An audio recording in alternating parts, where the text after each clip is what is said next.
back to the True Gamer Podcast, the podcast hosted by two gamers for you, the True Gamers. I'm one of your hosts, Eddie, along with the inverted gamer himself, Sheps. How's it going, bro? It's going great. You nailed that intro. Like, this time you genuinely did. You know, suddenly I've become professional. After how long? It was 16 episodes of this we're doing. It's been a few. And then 16 of the Conversations podcast, and like over a year of doing other videos and whatnot. Yeah. We have too many intros. That's the problem. That's the issue, actually. That's the issue right there. And the reason we have that many intros is because we are, of course, funded by the incredible guys over on patreon.com/conversations.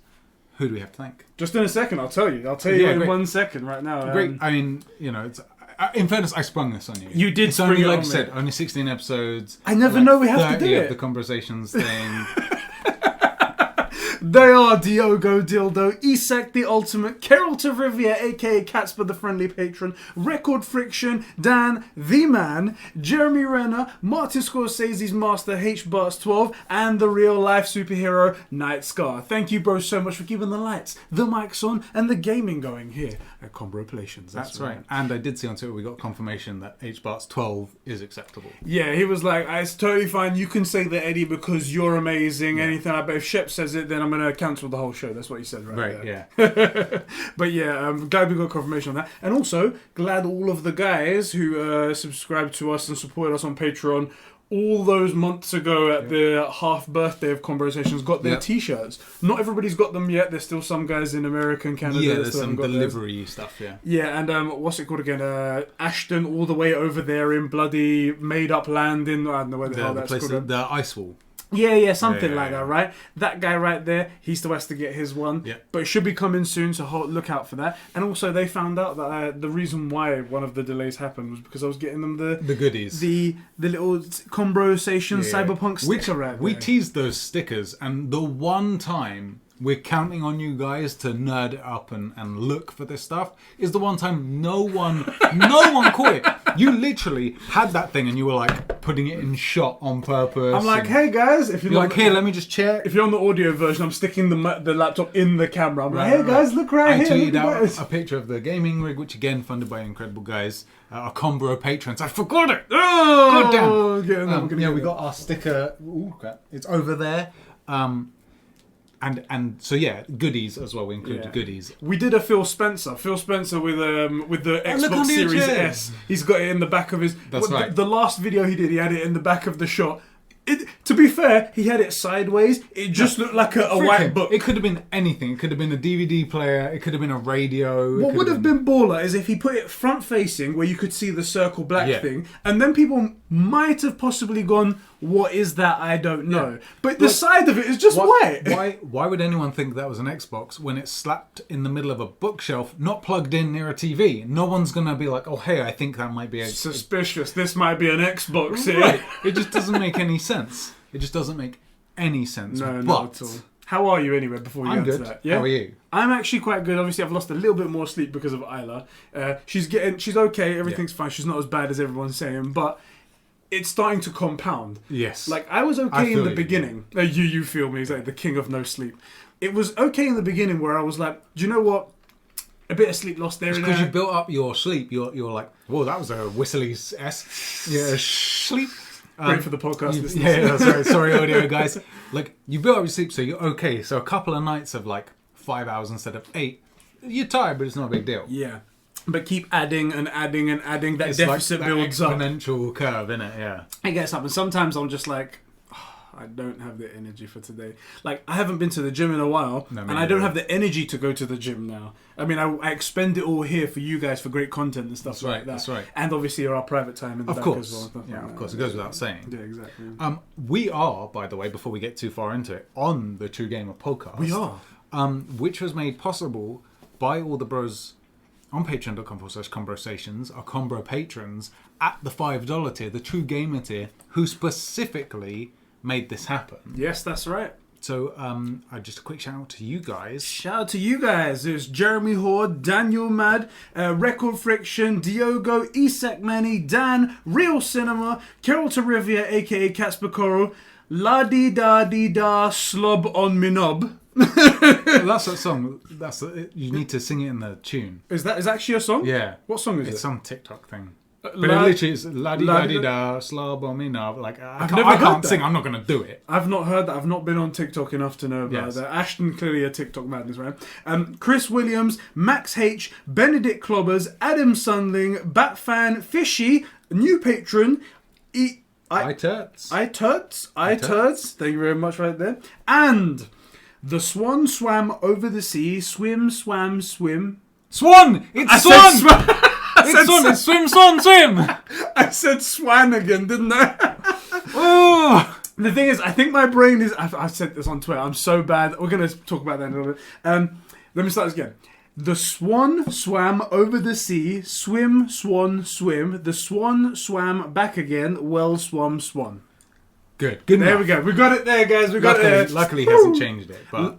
Mate, if he kept on changing this every month, I would be... I mean, I'm constantly embarrassed every single week when we do this. You still get it wrong.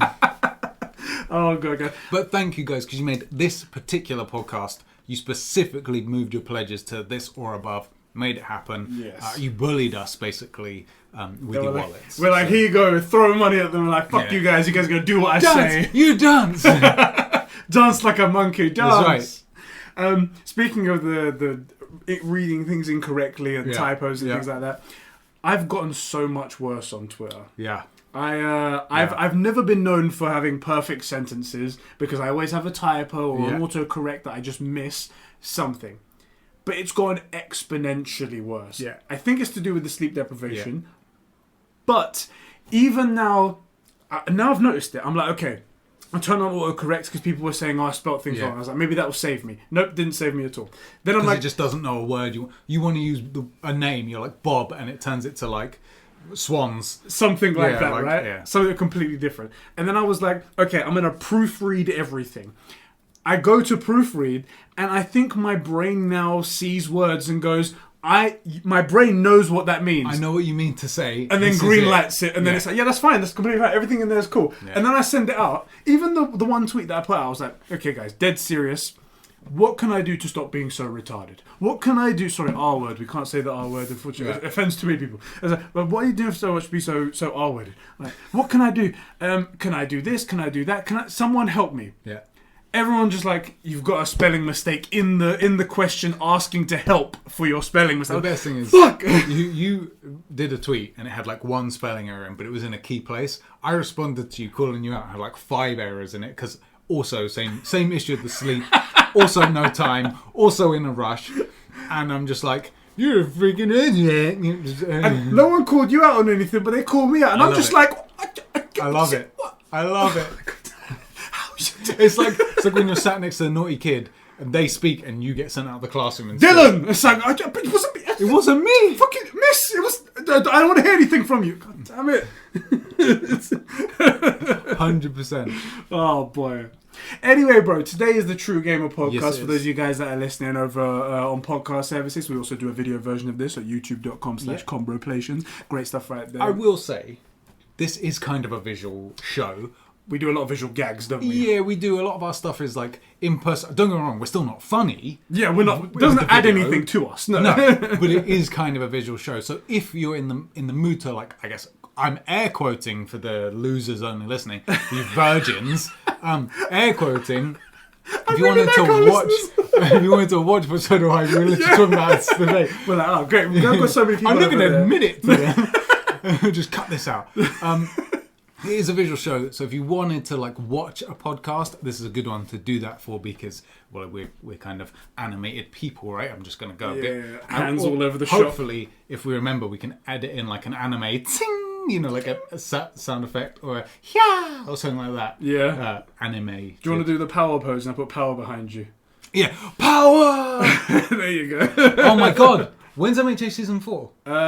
So next week is going to be Next week's a break. And then the week after we're going to do Bill and Ted 3, right? And then there's a break and then MHA season 3. Okay, so we have 4 weeks. Yeah, 4 weeks to watch it. You're going to leave it to the week before, so will Diogo. Yeah, I mean, it's like homework, isn't it? It's just the last minute. Forget it, boys. We're on the anime podcast now. Season 4 of MHA, you guys have like 4 weeks because of the new format. We're taking a break, so it's not so intense. Everybody doesn't have to watch a movie and then like anime and all that stuff so long. So you have 4 weeks. Season 4 is really good.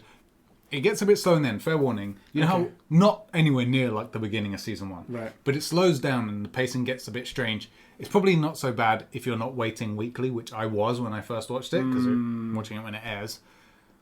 But the payoff is totally worth it. The second arc villain, whose name I forget, Mr. Gentleman or something like that. Solid name. What is his name? It's something Gentleman. Gentleman Sausage. Gentleman Villain or Villain Gentleman. It's something like that. It's something stupid. His arc is actually really quite good, and there's a talent show or something at the end which ends up being sick. So I'm actually really looking forward to that. I can't believe it's a month away though. Yeah. Well, that's the thing. We was having that conversation. Should we do it? Because normally we was going to do 2 movies and then an anime club. Yeah. But by the time we get back to Bill and Ted's episode 3, it'd be so far late, and it might not even be back in the cinemas by then. So it'd be tough. So we decided to go this that one. way. Yeah. Otherwise, it will be 2. And then we got Gurren Lagann after. I know this is a gaming podcast. We're going to get to gaming. I swear to God. We're only like 15 minutes in. You're fine. Do they play games in Gurren Lagann? At least one game? I actually don't think they play a single game. Fucking hell. I was going to try and tangentially bring it to that. Well, they throw a dice once, so there you go. It's good enough. I don't even think there's gambling in it. There must be. There's got to be. It's Japanese. There's got to be someone. They play mind games. That's what they do, right? They're always gambling over something. All right, yeah. So this is the True Gamer podcast. Let me quickly run over this. What we're going to be talking about in this episode. This week's topics include the PlayStation 5 pre-order disaster. Yes. The Xbox pre-order disaster. Yes. Fortnite possibly being banned in America. Okay. Next-gen storage expansion costs and how eye-watering they are. Yeah. And the topic of the show: Xbox buying Bethesda for $7.5 billion. Yes. Yes, right. That number shocks me. And that is going to be our first topic, lads. That number shocks me. Go on. First things first, as you decided this would be the topic, I saw a meme for Bethesda. I will send it to you so you can put it on the screen. Again, listening virgins, that's why I say to check out the podcast, because the visuals are so much better. Totally worth it. This meme cracked me up. Halt your car if you're listening in a car, your bus full of like kids or something like that. Pull over to the side road, hard shoulder, open up the YouTube app, watch the video. Yeah, at whatever this timestamp is. I'll describe it for you guys. It should be up on screen, hopefully, if we remember to edit it. And it's like this, she's a little girl, she's probably like 5 years old, colouring something in, but she's clearly like in the middle of a 5-year-old, midlife crisis kind of thing. And then the caption is something like, Bethesda getting bought by Microsoft, realising they're going to have to finish some of their games. And not release it as a buggy mess. Yeah, right.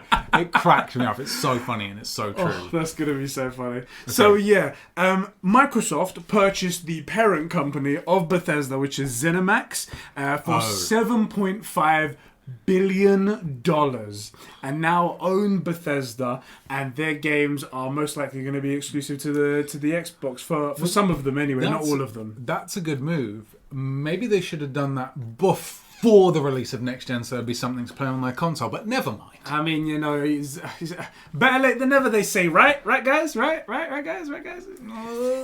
Anyway, the details of this are still somewhat up in the air. They've spoken about the most recent games. So, so Phil Spencer said Xbox plans to honor the PS5 exclusivity of Deathloop and Ghostwire, which are owned by Bethesda, and they were going to be PS5 exclusive, so they're going to honor that one. The contract's already done there, but the game they can't not honor it. Exactly. It's literally in writing. And also, could you imagine the blowout if they go, no, even though they're contractually obligated to do this, even though we're contractually obligated, we're going to break that contract just to spite Sony and PlayStation fans. That would undo every pro-consumer, again, air quotation, pro-consumer thing they did, and just to look, and it'll look terrible. If the Xbox division wasn't losing enough money. Right, enough money, right? Anyway, but any future games beyond that, so like the Elder Scrolls, the Starfield, all those games, they're going to be on a case-by-case basis. How do you feel about this, and also how do you feel about games going forward? I actually think Bethesda, with the right management, is a really good development company to own. Mm-hmm. That is a dev house you want on your team. Yes. I'll be upfront, I don't think something like Elder Scrolls is going Xbox only. Me too. So I'm not worried about it in that sense.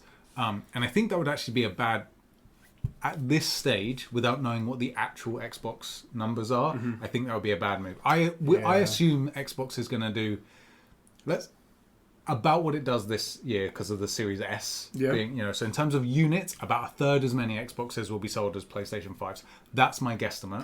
Prediction, yeah. Yeah. And so with that being the case, it makes sense to have Elder Scrolls, for example, be multi-platform so that Microsoft can continue to make a paycheck off people that don't even have their consoles. If it's more 50-50, then they should absolutely make it because they need exclusives. It is an interesting one, isn't it? Because they've got a ton of studios now. They've bought a bunch of studios in the recent year But a lot or two. of no names. A lot of no names. Still, they could come out with bangers. They absolutely, yeah. But we have no idea of what they're going to do or what they're working on or anything like that. So this far- could be something. Yeah, I mean, from the studios that they had prior to this, it's not like they had Insomniac in the making. No. It's not like they had Insomniac before we'd really played like Infamous, right? It seems like, and I'm sure these are very talented guys that can do way more. I can't do any of that stuff. No. But I don't expect them to make like a Witcher kind of game, or Infamous. No. I have a feeling that this is going to be more of a business move than it is going to be a move to try and spite Sony or PlayStation fans or to bring people over. Because they did the same with they bought Mojang, didn't they? Yeah. And they Is published. that how you say it? Mojang? I think it's Mojang. It's Yeah. not Mojang. I think it's Mojang. Yeah. Mojang. I mean, I could be completely hate wrong. that. I'm not good with names, but I think that's Mojang. So they got Minecraft, Yeah. and then they continue to publish it everywhere. Yeah. They just funded the project, made it better, in my opinion, and then made it everywhere, and they make their money off of it. And they probably make tons of money because it, as well with GTA, is always in the top MPD results. And stuff. So that's great. Would they do the same with this? I'm inclined to think so if they spent $7.5 billion. It depends. I think it depends on how many Xboxes they actually shift. True. And I think the move is if they don't shift that many, if they do about a third of the market, which is what I am guessing, then you go cross-platform. If it's more like 50-50, I think as much as it would suck for me as like a Sony pony, like you have to do exclusive. There needs to be a reason for people to stay on your console or to buy your console. And for me, if I know that I can get realistically a Series S, a Lockhart, to play. I'm not playing Halo Infinite. I'm just done with them hurting me on that. Yeah. But like Fable and Elder Scrolls, then I'll buy a Lockhart Series S.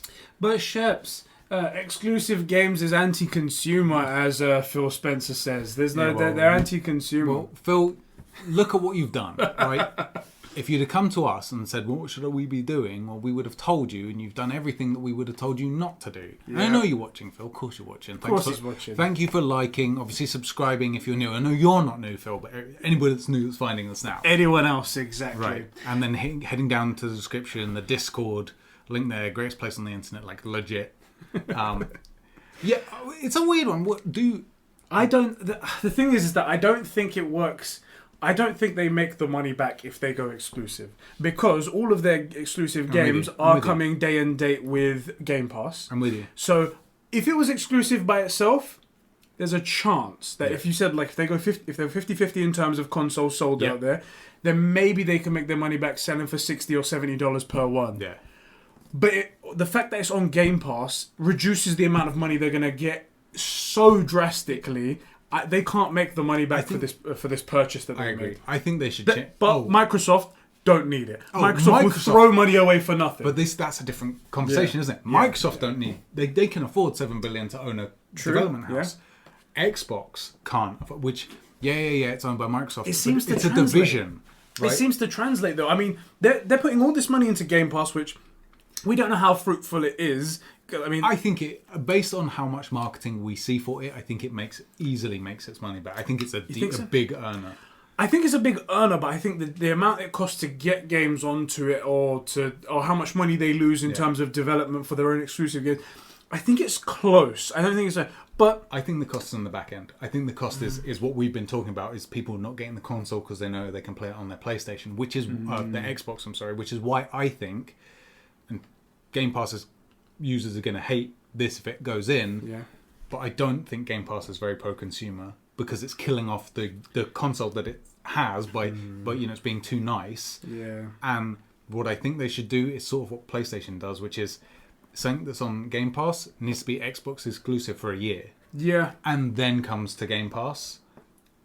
like Game Pass, meaning that you can play it on your PC. Like, you should need to have an Xbox to play the Xbox's version of Red Dead. Yeah. Right? Or no, wait, that's not what I'm thinking. It's in the exclusive version. The Witcher. No, not The Witcher. God of War. God, how did I get every other one but God of War? Like, whatever they come out with, like Fable, that needs to be Xbox only for a year to push sales. But they need to implement this now so that doesn't happen first time with Fable. It should be, people should be used to it, but like, by the way, to support, or maybe not a year, 3 months, 6 months, something to make people go, no, I really want this game. I will just get an S, or I've got the money, I'll just buy the X. God, the branding on that is horrendous. That's actually another topic in the Xbox pre-orders in a sec we'll talk about. I like the idea. That would have actually worked if they had done it from the beginning. I think it's too far gone now for them to ever even do that. I don't. They'll be... Really? You think they could pull it out now? I really think to be okay? I really think they could do a Game Pass Plus. Yeah? I think they could do Game Pass Plus. I would do this. I would... Knowing... The point is the back end. The point is getting more people onto your ecosphere, not the money up front. So I would do Game Pass Plus, or whatever you call it, right? C++, yeah. You do C++, and what you do is you go, it's $15.99 a month, right? Is that right? For Game Pass? I think it's something like $15.99, something like that. You bring it down to like $12.99 so people save money, and or like $9.99, so you make it really incentivized that people get onto it, right? Yeah. Game Pass Ultimate, it says here, is $9.99. Oh, so that's PC. One second. That's for PC, yeah. Game Pass cost. How much is Game Pass? $14.99. Okay, so $14.99. It's $15, right? I would make it $9.99 Game Pass Plus, and say, with this, you get on Game Pass Plus, you're getting the exclusive titles. Only on Xbox for 6 months or for a year, and then it goes to PC for your other things. And that's the incentive is that you're paying less for that. You have to give it up. You keep that model, and the incentive is enough to get people from the. Everybody's going to save the $5, aren't they? Why not? Yeah, there'll be people that are like, all right, I'll just wait the 3 months, but there will be people that will buy the console, right? And that's money in their pocket. And then if you've got that as your model for the next for a couple of years. Then, you can put the price back up. People are going to be used to paying that, and they were already used to paying. People would pay $14.99, so you can start edging back up. But also, by the time a big hitter comes out, like Fable, that anybody that wants Fable, that wants to play it anywhere near day of release, has to buy your console if they don't already have it. And there's time. We reckon that's 3 years, roughly. Probably more like 4 in my estimate. Until they come out. Yeah, 2023, 2024 is for... And I think Fable's one of the big hitters. Yeah. Change the model now. That's enough time to get over the, oh, you suck, blah, blah, blah. And then people come back onto your system, right? Everybody moans, but they come back. Yeah. Get people used to it. And now people are locked in, and there's a reason for me to buy your console. But you got to do it now. You got to do it before I look at getting Game Pass for Fable and go, well, you're like, that's like not pro-consumer, that's like money grubbing. I think it's too far gone. So I like your idea, but I disagree that they could do it now. I think it's too far gone.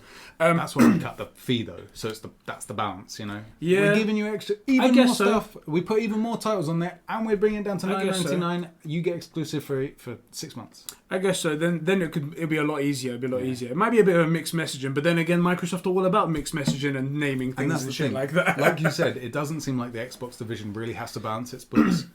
It's just a Microsoft book. Yeah. So Microsoft can take the hit up front, knowing again that the play is not money. The play is number of people migrating to your system or buying a system, buying Game Pass later down the road. I would love to know what the conversations are, because the ideas that they're pitching, the ideas that they have pitched and put out with, they're like 10-year plans, not like.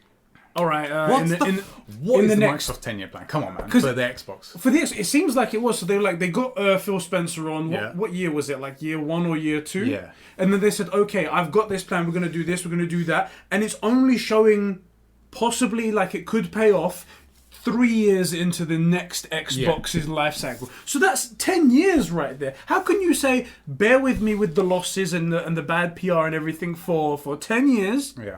And I'll make your money back. Who says that? Yeah, by the way, my executive salary. Right, and that was what? Who says that? Yeah. Anyway, like you said, I don't think I don't think they can go exclusive with the future games because I don't think it makes back the money. But as I said, Microsoft are willing to lose money left, right, and center. They're willing to make statements on things being quote-unquote pro-consumer, even though it's at detriment to the gamer and to the games industry. They really don't care unless they make that statement and they make the headlines to be like, Xbox does this. Because I'm just thinking, another play you could do with the C++.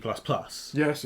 Is you say, like, okay, we brought out, let's say the numbers aren't quite 50-50 for consoles, which we don't think they will be. Yeah.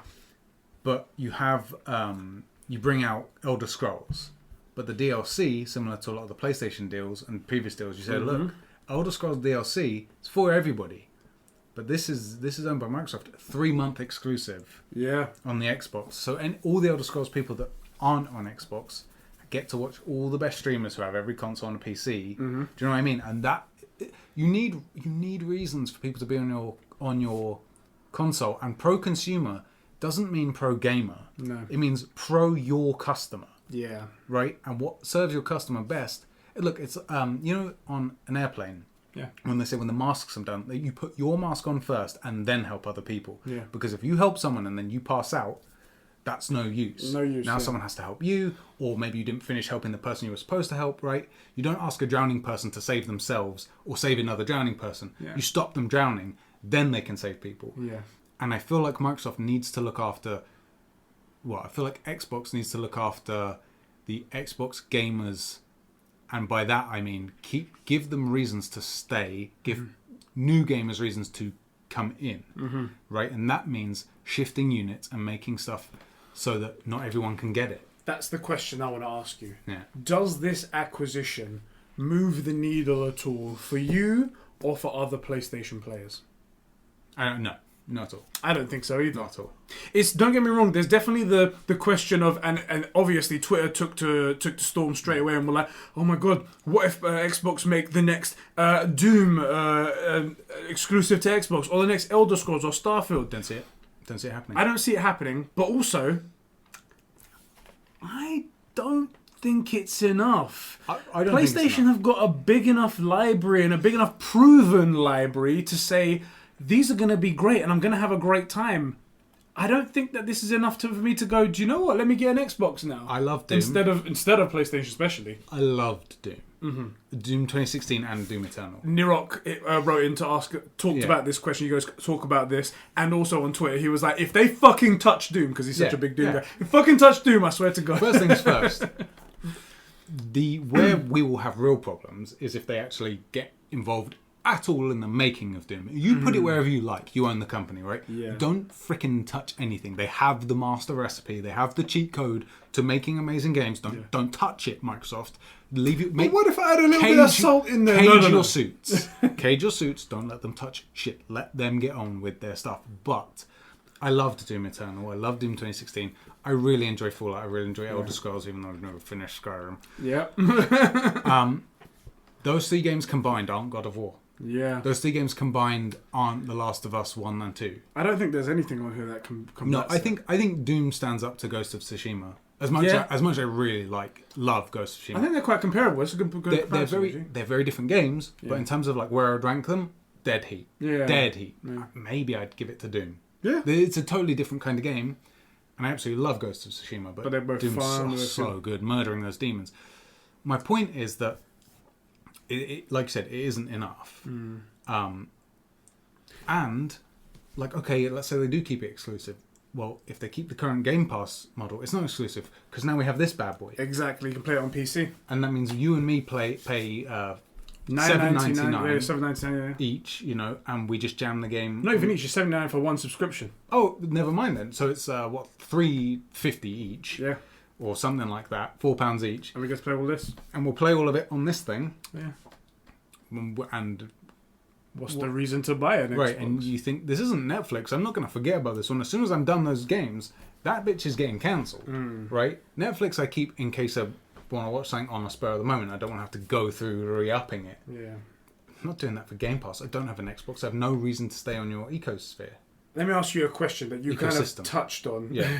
that made me think about this, and this is actually quite important. Microsoft's games are going to, in my opinion, and we've already seen the proof of that so far, going to gear towards games of a service type games. Yeah. So Sea of Thieves, games of service. Yep. Halo Infinite, Yep. games of service right there. And that's one of their biggest games ever. Yep. The reason for that is because they want more people to stick around on Game Pass rather than get the Game Pass for the £1 that you do with the trial version and then delete it and then you're out of there, changing a new email address, get another one, something like that. They want people to stay on it. Yeah. What you said about not touching Doom Yeah. and not changing the flavour or anything like that. Yep. Do you think there's potential for all of these games to be infected by an Fallout MMO? 76.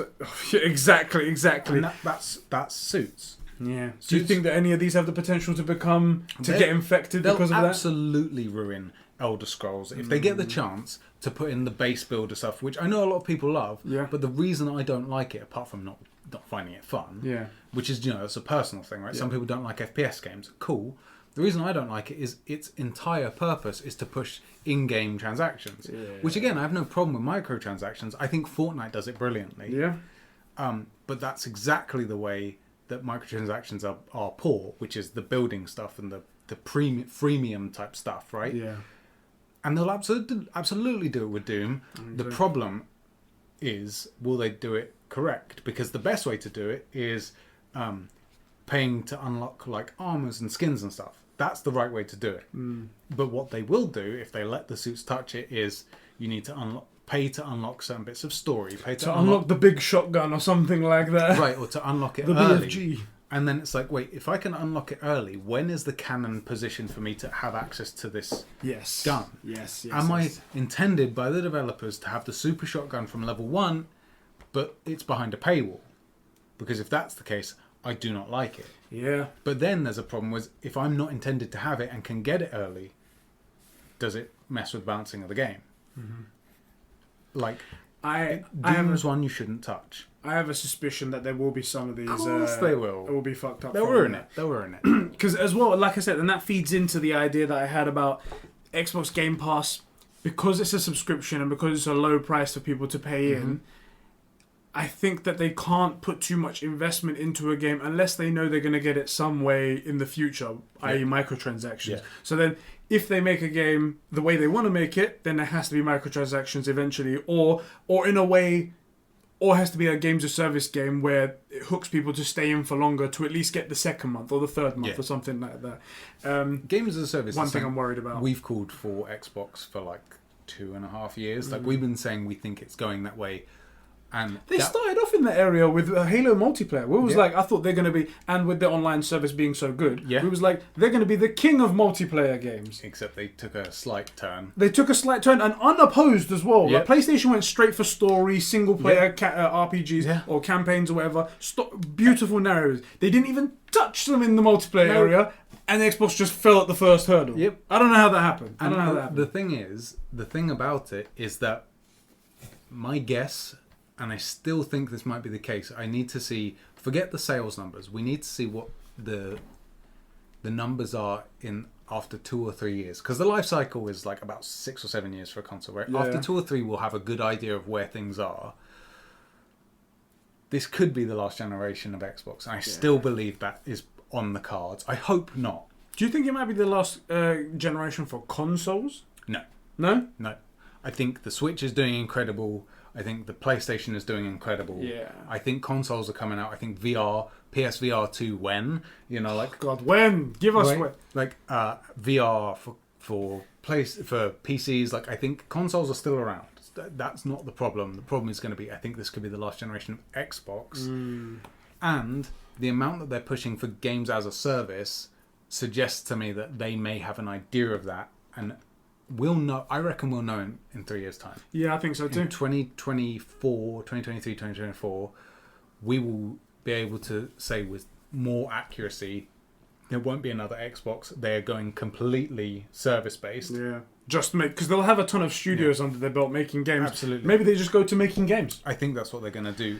And they'll have xCloud, and they're like, if you want to play it there, go ahead. Other than that, go away. Do you remember like a couple of years ago, maybe 3 years ago, PlayStation bought Microsoft server space. Yes, they did. And people were like, oh, this is proof that PlayStation are giving in. PlayStation Xbox are throwing in the towel. They're done, guys. They're done, boys. Done 100 million units to your 30, right? And we said, because that was the talk on the internet, and I said, we agreed, I think, that actually this is probably Xbox saying that they realise that like they're having to take PlayStation's money. PlayStation know that Microsoft does servers. That's one of the things they do. You guys do a good server, we want to purchase these servers. Yeah, because it's more efficient for them to do it that way than make their own servers. That's not what they do. Apple buying screens from Samsung. It's like we're not going to make them anywhere as good quality as you, and it'll be a cost to us. We'll just buy it from you guys, and then that's that. Exactly. Businesses work with businesses, and people are like, see, this is proof that Sony's that was giving. So funny when they said that. And I was like, no, this is proof that Microsoft recognizes that they need the money from Sony, because if they were actually dead heat, they'd say no, do it yourself, because they know what it takes to run good servers, and at least in the initial run up, knowing that you're a few years away from the next generation, I mean, it's going to take you 10 years to really get running servers down. Yeah. Right? Microsoft has been doing it for 35 years. A long time. Like a long time, since the 90s. Yeah, doing it well. Yeah, exactly. So, funny thing I wanted to bring up about the consoles dying and whatnot. Yeah. Do you remember at the beginning of the PlayStation 4 life cycle, people were saying, PlayStation 4 and Xbox One, they were saying, this could be the last year for consoles. It's like consoles could be dead after this, and we all go either streaming service by the time the next one comes out, or that's it. We just won't play consoles anymore. Maybe it will be PC or something like that. And now we're in we're going up to the next generation. Yeah. Logically, you should be going, all right, so we're even closer to that future now. Now we should be I'm more affirmed into the next console being than ever. I was going to say. Ever. PS6 is 100% happening. 100%. And the fucking swap, which is the next generation of the Switch, that's 100%. That's the I didn't see that coming. You're like, the swap. I'm like, what the fuck? Oh, I get it now. I get it. Like, that's good. That's good. Or, I mean, because the other thing is the Switch, and look, let's be clear. Let's say we're right, which I don't want to be, but let's say we are right and the Xbox doesn't come out next generation. It isn't Sony versus Nintendo. It's just Sony and Nintendo in their own different seas. They're not fish in the same ponds. No, they're not taking any business away from each other. No.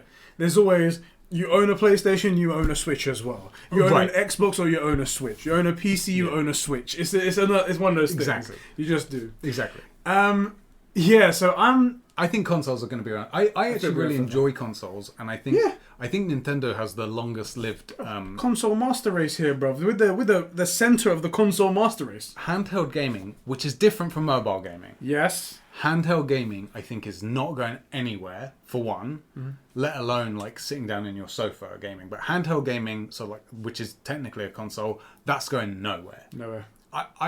It's too convenient and too easy to ever go anywhere. And it's kind of romantic, not in like a romance kind of. Oh, baby, those curves. Right. One sec while I just pull this out. But like it's much more personal. You're like physically there in it. That's why consoles have survived this long, with PCs being as good as they are for like doing your taxes and stuff. Yeah, exactly. Right? It's because despite it, like the mouse and keyboard is a much more efficient way to play first-person shooters. Yeah. The mouse, not the keyboard. I don't find it as engaging. It is more efficient. Yes, but I feel more involved with the controller, right? Yeah, and I think there are 4 generations of gamers now who agree, because they grew up on consoles. Look, no one doubts that the PC is better for a lot of the physical interface stuff. But in terms of like, I would not want to play Ghost of Tsushima on a mouse and keyboard. It's just the wrong game. I can't get involved in it. Same with God of War. I'm sure it's amazing on PC. Yeah. But that's not how I want to play it. Or The Witcher. Or Cyberpunk. Yeah. Like you've even said, if you get Cyberpunk on that thing, I'm going to plug a controller into it. That's how it's going to be done. I have to play it the supreme way. It has to be that way. Inverted y-axis. I like how you put the y-axis on there now. Ever since I told you about the x-axis thing. Got him. Oh my god! The funny thing about that is that you came up to me afterwards. You were like, you've brought up an excellent point that would counter my inversion idea and lifestyle and whatnot. But you didn't even do it on a video where I was there or any one of our main videos for it to become in the thing. For those of you guys that don't know, I said that inverted makes sense when because you said that it's like putting a stick in the back of your head and looking up and down. Yeah. That's how inverted is. And I was like, that's dumb when you think about that you don't invert the x-axis as well like that. Which is a great point, but you didn't make it so you could rub salt in the wound here, so it doesn't count. Like, it doesn't count. It was a great point. You would have destroyed me on camera, but you didn't. You did it some bullshit subpar podcast with two dickheads no one's ever heard of. Oh god, that's so funny. Should have saved it. Oh, should have saved it. I tell you what, years down the line when you forget all about it, I'll pop it out. I'll be like, probably 2 months. Yeah, I can't wait that long. That's the thing, isn't it? All right. What was I gonna do? Reminder: ruined ships about inversion. What the fuck? What the fuck does that even mean? For the audio virgins, I was pretending to look at a phone reminder. Exactly. One last Talking thing. to you, Chris. I know you're listening to this. Having watched it live in the live chat with us over there, which, by the way, this is live. We record. This is live for us now. Exactly. But it's pre-recorded when you watch it. Pre-recorded live, but we're there live also, talking to you. So to you guys. That's us figuring out a better way to explain this than in the moment because I'm put on the spot. D is doing that thing again. Fucking hell. ban him. I'm banning him. Yeah, just ban him. Alright. One last question. Yeah. Out of all of these games, which one would you be most excited Doom. for and be hurt Doom. if it was to be Doom. exclusive? Doom, yeah? Don't get me wrong. Fallout, I really enjoy. Fallout 4 was okay, maybe good. I'm not sure where I would put it. Like a solid, and I mean this in the true 1 to 10 scale, a solid 6. Which isn't, say, bad, right? Just like 5 being totally acceptable. Yeah. I would say it's maybe a 6. See, most people's ratings skew higher. Like, if it's a 5, then it's pretty much don't play that goddamn anything shit. under a 6 is not worth your time. I'm talking a true 1 to 10. 5 being absolutely average, perfectly acceptable. I say Fallout 4 was about a 6. Better than okay, but not exactly good. Doom is a 9. Yeah. Doom is really for exactly what it is. I think Elder Scrolls is, in general, and Skyrim, my impression of Skyrim was a 6 or a 7. Your impression of what you played, anyway. I played a lot of it, just none of the main. Just none of the main quest. I don't really know Wolfenstein, Dishonored. I'm not as deeply rooted in the Bethesda games as most people are. Like Nero, for example, he's deep into Doom, and I feel like nothing compared to him because I'm just an innocent bystander just looking by, seeing a good thing. Right. So I would say Doom. I'm interested in just the space aspect of Starfield, but we know zero about that fucking game. Also, there's nothing, so I can't even say anything. I think you skew more towards the Starfield thing, not just because we're both sci-fi fans, but you're actually really good at the three-dimensional parting. Weirdly, though, you're really good at Battlefront 2 Starfighter Assault. Yeah. But can't wait for Squadrons. We're both shit at the Battlefield jets. How does that make sense? Because you're... And when I say good, I mean genuinely good. Like, you could carry a team on Starfighter Assault. And when it came to the jets in Battlefield... atrocious. Oh, but both of us. Like, not just you. And I think very few people are any good at the jets. Yeah. But it's both made by DICE. Do you both reckon... the 300, the multi-dimensional, your pitch... Do you reckon it was we were younger back then and we didn't know really how to game as good? I 100% don't. Really? Because I went and played the Black Ops Alpha. Yes. Not many games, only like 3 or 4 games. Yeah. But for me, a bad game's about a 1KD. Yeah. That's what I have in my head. I haven't played first-person shooters in quite a while. Yeah, so I think at my best I was about 2, maybe a bit more than 2KD player. Back in definitely COD 4 and potentially in Black Ops 1, but that skews because I did the whole thing with the Olympia. And I just couldn't maintain that KD with that gun. No. But now, I went positive 1 out of the 4 games. The rest were negative. Not very, like 0.7. And for me as well, not that we're talking about me, but just real quick, one of the reasons that I'm better at those games than average, I think 1KD is spot on average. 1 or just below. It's supposed to be, yeah. Yeah. is because I just learned the maps. It's map knowledge, and so I don't know the maps and what gun setups and stuff. But it was very frustrating to me to go in and get killed more than I killed. Yeah. Which I'm not used to, and I put it down to not having played a real FPS game. And the weather wasn't right. There was a volcano eruption in Mercury Chile. was in retrograde. All of these things contributed to my less than 1 KD. I'm not good at FPS games anymore. It seems. I don't feel like I am anymore. No. Like I think when I beef it, like first of all, Starfighter Assault games like that, you're genuinely good. It's not like get to it. It's just something you understand, right? But you aren't bad at regular games. I happen to be a bit better. By the way, Amar? I was going to say, all the guys that watch my streams would argue against that point that you just made about me not being good at games. When we played back in uni and stuff, when we were putting in the 8-hour grind, like we were all deep into the 1+ KDs, and me and P a little bit up there. And then randomly, was it Modern Warfare 3 or 4, whatever the frick it was? World at War.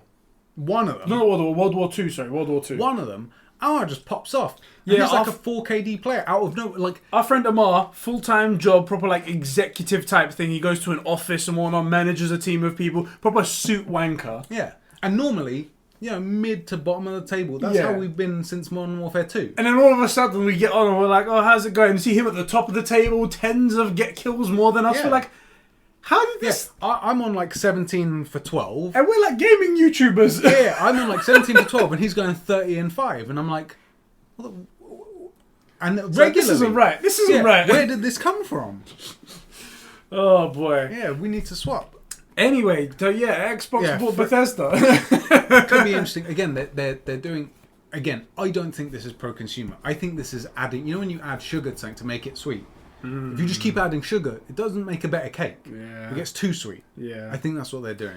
I hope Which this isn't is just pro-consumer. I hope this is just a business move. I hope that's just what they're doing. They're acquiring these games. As long as they're available, they keep them all available for like PlayStation and if they come to Switch or whatever or PC and stuff like that. As long as they do that, completely fine. There's absolutely nothing wrong. If they go on Game Pass day one, that's completely fine as well. And then that will prove whether Game Pass is good and worth the money and stuff like that. But when they start to go, we're going to put this on our thing only, then it's like... What do you think about if they call me up and they were like, we're getting rid of Phil because he's asked for 10 years and done shit. Your plans that last 3 years, like let's try you out. You're going to give us something you say in 3 years rather than 10. If I say we switch the Game Pass to $9.99 but exclusives for 6 months to 12 months. That's the crucial part that makes sense. If they drop the price of it and then they go, okay, you get exclusive 3-month access, 6-month access to these brand new games. Maybe I keep one of these things. Maybe I keep Elder Scrolls. Yeah. I'm keeping Elder Scrolls Xbox exclusive. That'll be a big get. You're never getting it anywhere else. That's the thing, because if you say Prey is good, but it's not big enough to draw people in. Way. Evil Within, same. Wolfenstein, same. Dishonored, same. Yep. Fallout, even those people know they're about. Doom, Starfield, or Elder Scrolls, they have potential to draw people in if they want to do that. This would just on these games, I leave Doom cross-console. Fallout can go anywhere, because Fallout's really a PC game in my head. Despite that, I've only ever played it on consoles. It is more. There's so many options and things like that it's better on the mouse. Way better. Yeah.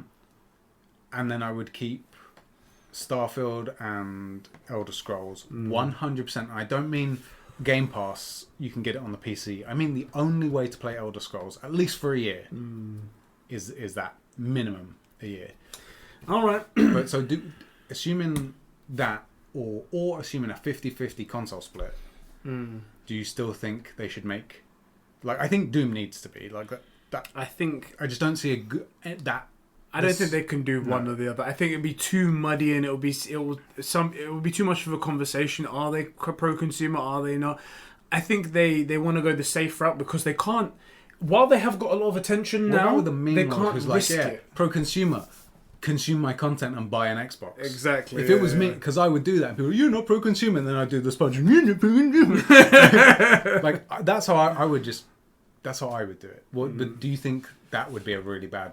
Like really, if it was close enough, do you think it would be a bad move to not have some of these games cross platforms? Because I'm not so sure. I don't think it would be a necessarily bad move. Because at the minute we're thinking about Xbox as the bronze medalist. Yes. When there was only 2 people in the race. Sony took gold and silver.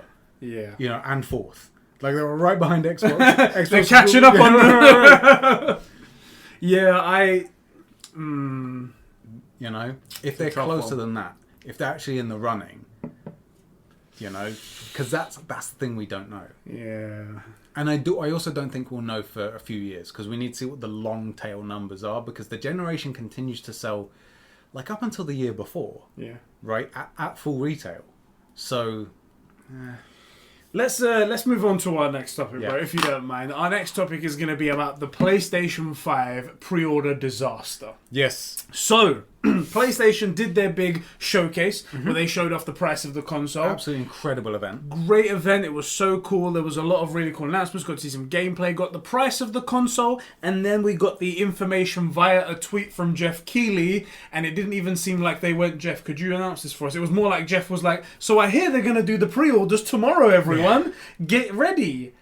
And everyone was like, oh shit, okay, I better set my watch for 9 a.m. tomorrow. Let me go on my website. And then it turned out the pre-orders went live that very moment. Yeah. And people were like, oh god, it's after the event. I thought it was going up tomorrow. No, it isn't. Everyone jump online. Bare places were sold out straight away. I luckily got my hand on 2 of them. 2, because I missed mine. Half the guys on the Discord missed theirs. I was worried you would miss it. And also I was worried that I would get mine, and then like 2 days later, they'll be like, by the way, we can't guarantee this, or we cancel your pre-order for whatever bullshit reason. Yeah. So I was like, let me just get 2. Yeah. So I've got 2 anyway from 2 different places. But yeah, what a disaster. There were so many people that were like, I didn't know it was going live. Like, I woke up the next day, everything was already sold out. Why wasn't this communicated from Sony? And Sony even put out a tweet apologising. I did like this. It started with, let's be honest, that could have gone better. Yeah, it was proper like, guys, we fucked the hell up. It was proper. Yeah. It was proper serious, proper good. Culpa, yeah. It was like, that could have gone better. We're gonna free up more pre-orders prior to the release. How? Because they're cutting their stock. There's so many questions. First of all, the people saying they were going to cut the stock. That's hilarious. We thought you were stupid to begin with, but second of all, where did these extra consoles come from? I mean, this is part of their future consoles. But if they have them, why did they keep them? Because interesting salesy thing. So this is a thing when toy manufacturers were a thing, like Toys R Us and stuff. What they would do, this is true and so weird, is they would push all these adverts for like the amazing like Power Rangers toy or whatever, right? And all the kids would say like, Dad, Mum, I want this toy for Christmas. Will you get it for me? Yes, I'll get it for you. They would purposely not ship enough for the demand. So parents would go in, they'd be sold out, they'd have to get the next best thing and buy. And then in January, February, when there's normally a lull, the toy would come back into stock, and the parents who've already promised to get the toy have to get the toy because they promised to get the toy. Right. So that's how they could ensure sales into January and February. So it's like a sales tactic. It's like artificial stock demand and stuff. Except there's so much demand that it doesn't make financial sense to not have this many units. Yeah, because people are they're gonna give you the money. Yeah. They're gonna give you the money. Because what I suspect is the Sony projection was big spike on release. Yeah. 3, 4, maybe up to 6 months lull, then the next big spike. Right? I would say less because then you got Christmas and whatnot, and then so like maybe a the spike release and of a the double next spike. game, and they want another spike, right? And then so further down the graph, but if there isn't going to be that, if they're not expecting that lull, or the spike's huge instead of this little thing, well then just sell them and put in another order for. We'll manufacture more when it comes to it. Yeah. Exactly. Okay, but that makes more sense because I was sitting there scratching my head and I was like, if you had these consoles, why didn't you make them available? Because what you don't want, just like when we saw during the Calamity, one of the reasons things sell out off the shelves is when it looks like there isn't anything there. Even if you don't need it, your brain tells you, well, I need to get it just in case I need it later, right? They did that with the Wii. The Wii was like that exactly. They were like, and the Wii U as well. But Nintendo is famous for artificial stock demand and whatnot. You just used to buy one because it was on the shelf. It's like, we're never going to get this again. Right. Get it. Because a fully stocked shelf, people will walk past. But if it looks like it's in high demand, it's much more likely that people will buy it. It's completely empty and there's one left. Get it. Artificial, exactly. And I think there is an art to getting that correct. And it's not getting the retailers to do it. It's limiting how much stock the retailers get in staggering it, but getting it right so that people keep going back because they want the thing and it wasn't there when they went the last time. Unless your projected 2 million is actually a literal 10 million. Yeah. Then you just ship all the units and just send the 10 million and out. put the next order through to your part supplier, right? Yeah. Yeah, that was the disaster. There was a ton of people that were upset. Now there was a lot more noise about the PlayStation one than there was about the Xbox one, presumably because PlayStation's the more popular console. So there's tons more people banging on about it because there's ton more demand for it. That's what we think. We don't actually know. No one knows numbers yet. We'll see when it eventually. With this current year, PS4, Xbox One, Xbox One sold about a third of the units of the PlayStation 4. Yeah. So that's why we expect that there was more call for the PS5. Could be wrong, and to do with general perception online, like okay, we're YouTubers and we're stuck in our YouTube sphere and stuff like that. But we have done polls on Twitter, and we've done questions on podcasts, and we've put videos out there, and the PlayStation ones always perform better and stuff like that. And also everyone always votes for this. The numbers of people going from one console to the next are, as far as our little sphere goes, 100% of console switches are from Xbox to PlayStation. There's no one switching. Now, some people are getting both. Dan's getting both. Yes. A few others on the. He's a pro Discord. gamer, true gamer right there. And we're considering maybe on a sale 3 years down the line getting an S for Lockhart for like Fable or something, right? James even bought both actually. Right. He's a big dick baller though. I mean, the motherfucker's like, I'm making that YouTube money right here. I think I'm gonna grab an X and I'm gonna grab a PS5. Business expense those. Fuck it, I'll grab 2 of each. Fuck it, you know. Yeah, right. Do that. Giveaway just like in favourite, guys. But people switching from one to the other. So far, I haven't seen anyone say they're gonna switch. Yeah, anyone reasonable. I don't mean some random on Twitter that's just saying it. Right? Yeah, people type stuff on Twitter for nothing. Right. Like there's tons of ones that I'm going to show you later regarding the memory and stuff like that. But but that was the PlayStation demise right there. I don't know how they fucked that one up so bad. And also, they got a bunch of people to sign up on the PlayStation website for pre-orders, and they go, "You guys sign up. We'll email you with a link at time." If you've been chosen based on your game history. Okay. Like, first of all, that's so ominous. Like, what is the criteria? Second of all, what if I wait for you and then I miss the pre-orders everywhere else? Everyone that romance Triss doesn't get the. It's like, you motherfuckers, fuck you, Yennefer all the way. I don't understand what the criteria was. That was pretty stupid. Yeah. Talking of things that are pretty stupid. Go ahead. Something that I've mentioned before because I happen to know that this is a thing that happened. Yeah. Xbox and their branding. So that comes into the next thing. Let's talk about that. Xbox's pre-order disaster. Yes.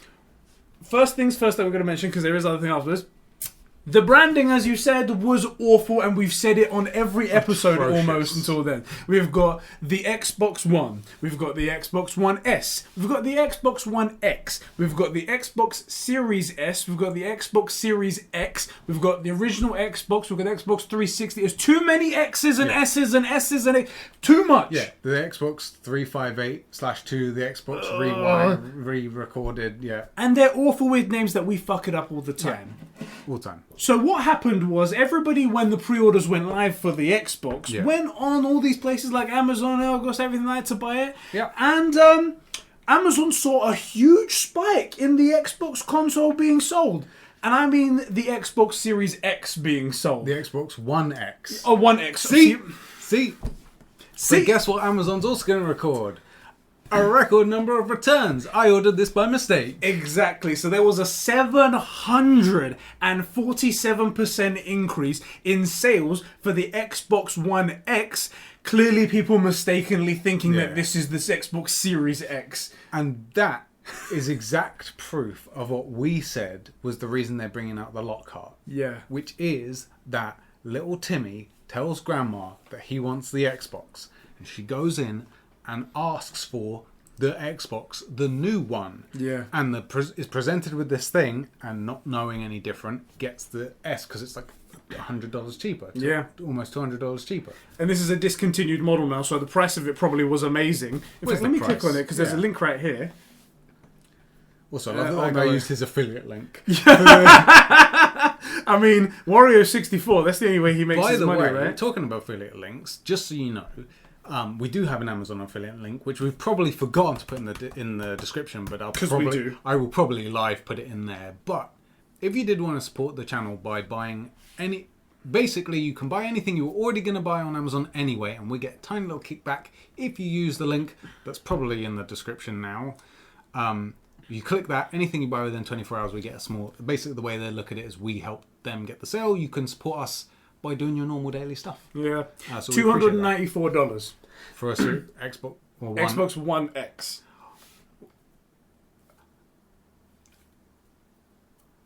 There's no first year next-gen exclusive titles, right? So I don't even need to buy an S. Let's say I desperately wanted to play the new Halo. Yeah. I don't even need next gen to get it, right? Well, this is... So it's $299 for the S. Yeah. $294 for this one. So it's only $5 cheaper. Wait till they come out, though. Well, that's the thing. By January sales, what's an Xbox One... what's this current generation Xbox? Xbox One X. X. Yes, that is the one. What's that in January? When the new consoles are out... Yeah. And it's a January sale. Well, the thing is that's the thing. That's a normal person thinking. This has all been mistakenly bought by people just because they're thinking, oh, I'm going to get my son this thing, or I'm going to get my daughter this thing, or someone going, oh, this is the X. This is the one that I want. And they buy it. And now Microsoft have stuffed themselves this way. Anyway, that is hilarious, and Microsoft, you've really shot yourself in the foot there. Probably a bunch of people are upset because they went and bought the wrong one, and now they can't get a pre-order for the actual X. So you've lost out on a lot of sales there. The other thing is that... There's more? There's more. God So the store allocation for the Xbox Series X and S's, and I presume that's going to be the same ratio when it comes to online stores. Yeah. The S is heavily under-delivered, under-allocated for stores and places to sell. So, there's like roughly 10 Xbox Series X's and 2 Series S's in each store. So, really, they came out with this brand new price when they were like, oh, $299, you can get an Xbox, but you're not able to actually buy the thing. Try and either force people to try and go for the higher one, or just not making it available whatsoever. You came out with this theory. Yes. That I started to buy about the Lockhart, the Series S, being this play for silver. Yes. Knowing that at least this generation they couldn't beat PlayStation. Yeah. But if they go for silver... If they're 10 million behind them, they're still up there with the big dog. Right. If they aim for second place, they cannot win first, but they could take second. Mm-hmm. And I started to really buy that. And it looks like more suits cause more suits, more problems. They had this potentially great strategy and fricked it up. Surely you make it even, you go 10 and 10. And then you let the store worry about shelf space. Especially because knowing that there isn't that much excitement for the Xbox Series X. You play on price. You play and you've come up with this one lower down because you thought, okay, this lower price is going to attract a ton more people into it. Yeah. Play on that. You know people are more interested in this one, and you've only sent the stores 2. And it also 2. It also means that, technically speaking, if you have a Lockhart Series S, you have day one the potential to get a Pro or a Plus, right? Which is the full blown. Because to you, that is an upgrade to the PS4 Plus. Yeah. Right.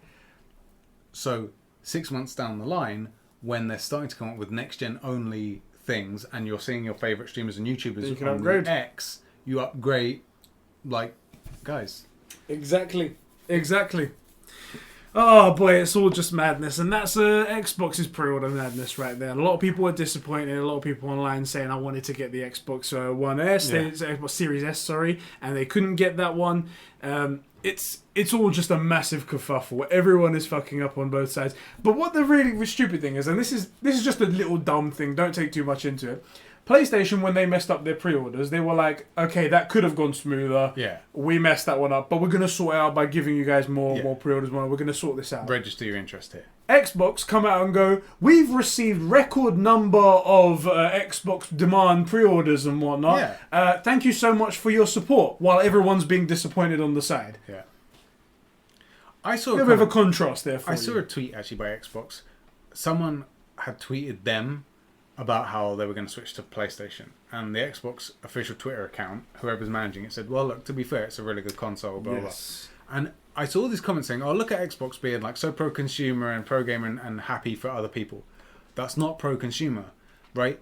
Like, you don't be a bitch to that guy, but like saying that doesn't forward gaming in any way. It's just one person being decent. It's admitting defeat. That's what, yeah. Right, which is what I think, and there is a better way to handle it. I haven't come up with what that would be. I haven't thought about it because I don't care about Xbox. But if Sony were the underdog here, well, one, they'd actually be an underdog. Xbox are just the losers. Yeah. An underdog is someone that's like really striving to people want to see succeed. And right, or forget who, but like an underdog is like trying to pull themselves up, and it feels like Xbox is just trying to take your money. You know, it's not. They're not trying to innovate or over deliver on things, right? Speaking of taking your money and possibly innovating, okay. The next generation expansion cards / memory and stuff like that. Yeah. So we knew from the beginning that they were going to be expensive. Yeah. And we've got prices for the Xbox Series X and S external custom PCIe card. Yeah. So this is a proprietary card that you can't get anywhere else. It has to be from Seagate and it has to be Xbox branded. Proprietary meaning that it can only fit in this one way, no other way of doing it. Has just been revealed. A 1 terabyte card. Yeah. $220. So an Xbox Series S. Damn, son. Damn. That's eye-watering right there. Just to be clear. Yes. That increases your current hard drive space by an additional 1 terabyte or moves it up to 1 terabyte? No. It was already 1 terabyte and this is an additional 1 terabyte. So an addition, so you totaling 2? Yes. Okay. And the good thing about this, the thing that's But it's not even different memory. That's the thing. It's not even the PlayStation proprietary SSD bullshit. Exactly. So it is custom, so it's not like what you can get off of the shelf, but it isn't as good as the PlayStation for sure. It's half. So it's half the speed. Well, also it's half of a 3070. Basically, yeah. That's the point into perspective for the PC guys right there, the PC peasants. It does match exactly the storage that's inside the console, meaning that if you were to buy more games, you don't have to worry about shuffling anything around, like putting it on the SSD, taking it off of the storage and whatnot, because it's all the same and it will load exactly the same speed. It'll be great, fantastic and whatnot.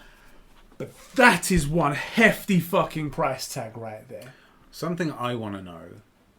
What is it? One of these cards that comes standard in there already? Is this just an additional card, or is this something custom that fits in another slot? This is an additional card. So you will have 2 of the same thing in there, correct? Or is it? Do you know what I mean? Like, my question is. A bit more. My question is this just another version? A copy of what's already coming in standard. So if you were to open up your Xbox, you would see exactly that thing in there. Essentially, yeah. So are they telling us that their hard drives cost $250? Because then where's the rest of the tech for the Series S? It's not that much. Don't understand. It's $220 just to be sure. It's like $250, but that doesn't matter. It's 2 things. It's one, they're having to change the shape of it because it's going to fit on like a nice card thing, and also because it's proprietary and it's only fits that shape and whatnot. There's an additional tax almost for doing something that's you can only buy it from one place, a bit like that chat adapter that they had on the controller and whatnot that was proprietary. Oh yeah, you didn't need that if you was on PlayStation. You plug in your headphones straight into it. Yeah. But then there's this additional proprietary cost that they put on top of things, which does drive up the price. I presume if I had to make a ballpark, it would be somewhere around about the 170 mark, which pulls me into the PlayStation 5 memory price. So. I don't care. I'm used to budgeting my 500 gig PS4. I 800's. I was going to say, an upgrade. You managed the 500 beautifully. Barely, bruv. Barely. What I did was just not complain to you. Okay, maybe that's it. And I deeply regret not I upgraded to that PlayStation 4 Pro, and that has a 2 terabyte storage space in it. I filled it up, and I have to now delete stuff and whatnot. I tell you, if I had the 2 gigs, I would have filled mine up as well. Oh. So I'm always managing my 500. Yeah. So the PlayStation 5, the PlayStation 5 is better in one respect that the memory that you can use for it is twice as fast. Twice as fast, Yeah. but the card that you're going to use to expand is an M2 NVMe card, which is off the shelf. Yeah. It's not proprietary. You don't have to go to Seagate. You don't have to speak to Microsoft or anything like that. It's just off the shelf, and whatever the market price is, that is going to be what you pay for it. So as long as Bitcoin mining doesn't do loads of involve it or something like that, then we'll see how it goes. Graphics cards. Anyway. Yeah, as long as Bitcoin doesn't transfer into SSD somehow, then it'll be fine. The only downside is, and this is where it gets murky, I've tried to find the best possible specs that would match the PS5. For you to match it, it's 170. Okay. A steal compared. Compared to that, right? It's an extra. It's like $50 less, right? $50 less right there. So it is cheaper, but not cheap. No, it's not cheap. I will say this, which is the difference. Day one on the PlayStation 5, and I know the Game Pass, no one cares. The PlayStation Plus Collection Plus Extra Gold. Yeah, all of that. Games like God of War and all that stuff that you just get anyway, and you just bang them onto your library. I don't really need the 800 gigs. I have these games that I'm always going to be able to play if I weren't to buy anything. And then any other games, what am I really going to play realistically? Ratchet and Clank, that's probably a one playthrough and sell it, most likely, unless my chick digs it. God of War, Horizon Zero Dawn, keep God of War, play, but then get rid of Horizon Zero Dawn. I'm into like 3, maximum 5 games, max, in the first year. Don't need to upgrade for a year. This will be like $100. I mean, it will drop, it'll be half price in a year's time. Possibly. I mean, SSD's got cheaper. You're going to download everything that's on the store. Definitely. So you'll fill it up day one. But a normal gamer is going to get one game and play them sequentially, and then realistically, if they sell the game, they delete it off their console, you know? It's a case-by-case basis. That's the same for the Xbox. It's a case-by-case basis. It's all dependent on what kind of a person you are and how you download this stuff. But the prices, at least we know now, it's a big oof. Are big spenders. It's definitely a luxury, these memories and whatnot. Yeah. Although, out of both of them, the PlayStation's memory has the potential to go down. The Xbox One, they can't really just say... I mean, they can drop it a little bit, but they can't just say, okay, we're slashing the price in half now. Whereas if a brand new technology comes out in the PC space, and this is now outdated... It's half the price. It's half the price of it. It's going to go down, and then you can just pick one up for pennies on the dollar. Yeah, I think the only way you can really slash the cost of the Xbox One is if some new manufacturing thing, and it just becomes easier to make them. Exactly. Which is not likely for a while. And you can get used ones. You can. I mean, you wouldn't want to because it's very delicate stuff and whatnot. But you could. And it has multiple applications. New PCs take them, like our PC takes an NVMe card, so I could use that as well. And there is another thing. With Xbox, you can plug in external hard drives, just normal like SSDs via USB or something like that, even though it'd be kind of slowish compared to it. It's a USB. Exactly, versus USB, a direct Gen 4 PCIe. Yeah. Whereas on the PS4, you could go for a Gen 3 version of these things, which are even cheaper. Yeah. And it will still be quick. It's still like 2 gigabits per second, which is 2.5 gigabits, which is the same speed as this, but just not as fast as the PS5 is capable of. Yes. So you could go, all right, I'm going to save myself £70 or $70 or whatever, and I'm going to go for this one. It's still fantastic, but I'll have to manage my thing and just move it over here if I want a premium experience. Yeah, that's the thing, is as long as if it's a game you're playing all the time, just make sure it's saved in the right place. Yeah. And that's the only thing you need to worry about. People who were on this Twitter thread, they were like, but yeah, you can just spend... Why would you spend money on this? I don't understand. I bought an external hard drive for the PS4, 2 terabytes for like 50. Why is this one so expensive? And people were saying, you can just get an external drive and just plug it in. It's like, no, the whole point of next gen is that everything's fast, instant loading, instant. If you put a game on an external drive, you're not going to get anything. Especially one with no loading screens. Right? It's probably going to chug. It's going to be pop-ins like Halo Infinite. It's going to be. There's going to be tons of problems. Yeah. Yeah. This is the prices of next gen. I'm sure there's something that it makes sense to have on there, or like, you know, you have all your games, but you don't want to have to download them again, so you just copy them onto the hard drive, and then all it has to do is do the copying phase. Yeah. If it could do that, that makes sense. Hopefully, copying will be a thing of the past with SSD. Oh yeah, copying is only supposed to be because it needs to find it on the hard drive. Whereas if it's all in one spot, should be good. That's right. All right, so that's all the that's the memory discussion done there. Yeah. One thing I wanted to bring up, and this was brought up on the Sacred Symbols podcast, is Colin Moriarty's podcast. They were talking about the PlayStation 5's launch date. Yes. It's the 12th and the 19th of November. And let me just double check it. Why did I say October? Let me just double check. You were wishful thinking. You were hoping it came out that time. The 12th is a Thursday and the 19th is a Thursday. Okay. In America, they have this stupid. In America, they have this stupid idea that they try to launch games on Tuesday. It's changed now a bit more to Friday. Why midweeks? Their stupid reasoning is, well, then you get the whole week to play it. You're at work. You're not going to play the fucking game. In the UK, In the UK, games come out on Friday. Yeah. And then that argument, the whole weekend. That makes sense right there. And they're like, oh, I don't want it to come out on a Friday. I want it to come out on a Tuesday. What? Why? Also, know your target demo. Friday night is acceptable. We're all virgins. We're not going out trying to get laid. Exactly. We're trying to get gaming. Exactly. Unless it's that Judy chick in Cyberpunk, then of course I'm trying to get. We're trying to get laid, but first, obviously, I want to get my chrome dick. Excuse me, don't talk about my woman like that. Do you mind? That's my Judy you're talking about there. And I'm gonna romance her as a gentleman, okay? She respects that. Yeah. Okay? All those tattoos mean respect. You're gonna buy her flowers and ask her how her day went. And then not only are you gonna ask how her day went, you're gonna really listen.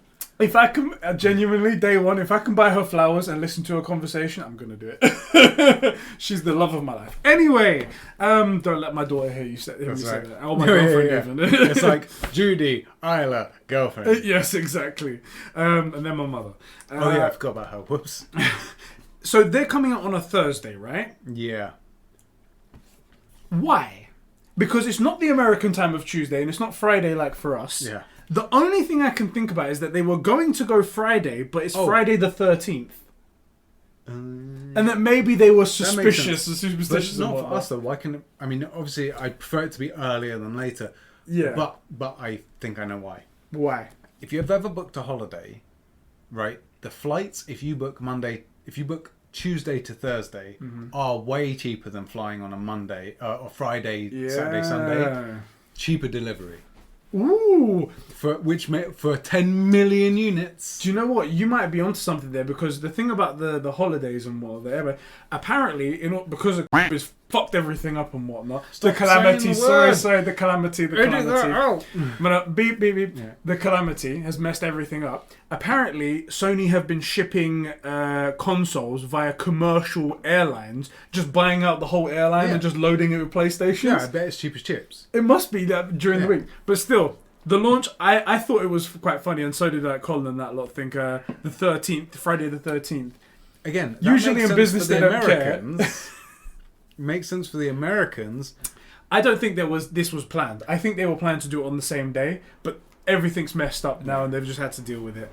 Anyway, that was just something funny I wanted to bring up there. So, but final answer: the reason it's midweek is cheaper shipping. Yeah, probably, and I bet that saves them millions, if not billions. The next story. Yes. Cyberpunk 2077, which by the way is 55 days away from release. Now I'm interested.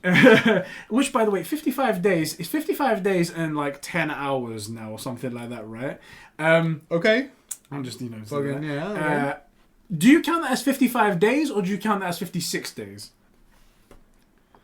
Depends. Are we in year 1 or year 0 of conversation? We're in year 1 now, so technically 55 then, right? 55. I count it as 55, but there is a Twitter handle out there that's a Cyberpunk countdown. It's the 56th day but we are literally 55 days and 10 hours away. But Exactly. that's in the 56th. 56 has to count down. It's a count. So you're on 56 counting down. Yeah. What you have left is 55 plus 10. See, you know? I count that as 55 because according to me, the last 10, 11 hours, that doesn't exist. That doesn't exist. But if it was the other way around where it was like, oh, I've got a work day today of 11 hours, it's like, yeah, that definitely counts as a day. Yeah. So I'm countering to it. But that goddamn Twitter account goes, it's 56 days. And I'm like, it's 55 days. What are you chatting about? You're on the 55th day. No, you're on the 56th day, but you have 55 days, 10 hours left. I want the guys in the chat to let us know. I want you guys in your podcast as well. Tweet us, everything. Go over to the video version, hit the like, subscribe, and then go all the way down. I can't wait for it to get delayed again.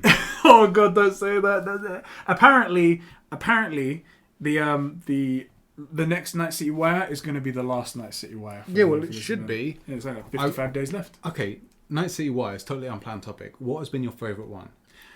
Honestly, the Brain Dance one has been. I really enjoyed that. I thought the last one was the best by a long way. Oh, yeah? By a long way. I loved getting to see Night City and like... The gangs and stuff. Not like in depth, but like a little look at the gangs. Because I felt that for a lot of it, it was just kind of... Especially the first one, it was just chugging over the same footage we kind of seen already. But seeing it and seeing how like alive... It reminds me of a cyber, obviously... version of Ghost of Tsushima. You know how Tsushima feels like a living island? It feels like if you weren't there, those people still go to work, the animals still do their thing. It's alive. Yeah. Cyberpunk has that same feel. It's a living city. People, if an NPC walks out of a building, they don't just go around the back and T-pose, right? Yeah. They go to a job and come back and argue with their wife or whatever. Yeah. Right? Like, if you follow them, you're gonna see some domestic abuse. right, exactly. And Cyberpunk had that feel, and I loved how different all the areas felt, but not like you walked into a new zone, but like it's a different area. Like when you go from like our shitty areas to like Canary Wharf. Yeah. Like it felt alive. I really enjoyed that. I will say the 6th Street gang. 6th Street gang. They feel a little bit lazy to me. They're just the redneck Confederate flag waving Trump supporter gang. They were done. That's the thing. This is the stupid thing, and this is why I need to do a video on it and why you should look forward to them. Yes, a whole series on the gangs and stuff like that. No, actually, I would never say it in front of you. No. Okay.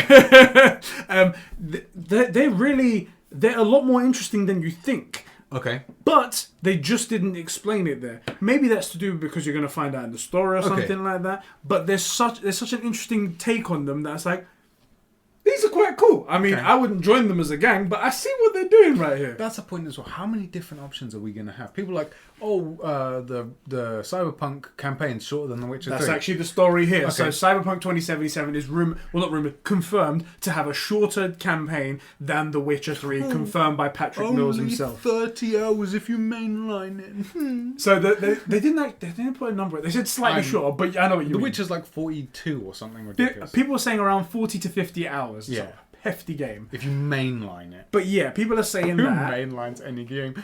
Imagine doing a game without hitting a single side quest or Especially- exploring one shiny. Come on. Bruv, it's The Witcher as well. It's fucking side quest. That's where shit started. Bruv. Yeah, imagine not going off the road when your medallion starts to vibrate. Right. A place of power must be near. Right. Imagine not doing that. What? So yeah, how do you feel about this? I feel like I summed it up quite nicely in my video. People can check that on the Completionist channel. You But did. how did you feel? Because you haven't said anything about it yet.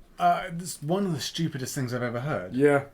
At least if this game is what they've shown it to be, which is realistically you can't finish the game by playing it once. Yeah. Right? You can only really finish this game playing it realistically at minimum 3 times. Yep. To really finish the game.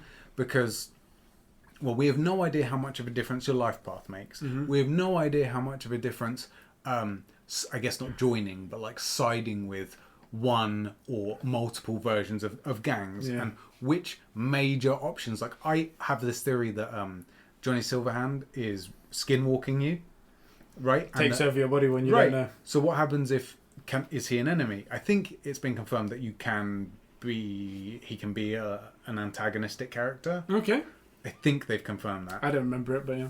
Yeah, maybe they did, maybe they didn't. I don't know, but can you do a playthrough where Johnny Silverhand is the bad guy or a bad guy, right? Or what happens if you double cross him, or get double crossed by someone, or leave this main player alive? Like, this does not feel like a game that you can mainline. Yeah. Right? This isn't like Mass Effect, give you an example, right? Although there are all these options, kind of like with The Witcher, as long as you, like, all that happens is some of the characters will die if you don't do their loyalty missions, right? Or they won't turn up. Yeah. But the story ultimately isn't that different, right? The ending is always going to be the ending. Yeah. Even The Witcher 3, there's only 3 endings. You can play the game as differently as you like, and the only thing that will really be different is that little slideshow at the end. Otherwise, you're getting one of 3 endings. I hope that that's not the case here, and I suspect that, like, the game will be drastically different, depending on, like, you know, who you romance and why, and who you, like, do you side with the corporations or not? Do you side with Johnny Silverhand or not? Which gangs were you affiliated with? I'm okay with the endings being not too drastically different. I hope I could be okay with if they were in the same ballpark, but they are different. Yeah. But the route you get there is so vast and so wide. Like, you can go around the bloody block to fucking get there, and you come back, or you can go dead straight into it. Like, and that makes the journey so much more nicer. if the end is V, you know, like sacrifice, dies, or uplifts a community, whatever it might be. But the main thing should be, instead of the way The Witch did it, where you see the cinematic of it happen, then the slideshow of, oh, by the way, well, this went down, Temeria fell to this, and this place went to there, right? If that's all in the finishing thing, so if it's all in the slide, instead of a cinematic and slideshow, right, if it's all cinematic or all slideshow, I don't really care, then it feels like the whole thing is different. Whereas before it's like, okay, this is the ending that I got. By the way, here's what your decision did. Yeah. Right? If it's all one continuous piece, that's the thing I think will make the biggest difference in the feel. And then I suspect you're completely right. There's like 100 different ways to play the game. And that's the way I hope they present the endings. Can be quite cool. There were some people out there that were really butthurt. They were saying like, oh, it's not gonna... I want a game to be as long as possible and stuff like that. How long is The Witcher to platinum it? 170 hours. But Cyberpunk's going to be less than like 45 hours if you mainline it. Yeah, cause so the platinum for Cyberpunk I think is going to be a lot shorter. But in terms of completionist, I think it's going to be over 200 hours. Yeah. I can suspect that being over 200 hours. I agree. I got one comment from a... completionist, that's what I meant, not completion. Yeah, I know what you mean, yeah. There was one guy who commented on the video, so let me just find it. He was saying that he was completely against what I said. He goes... Let me find it. It goes, sad news to be honest. If I want to spend $60, I want it to be longer.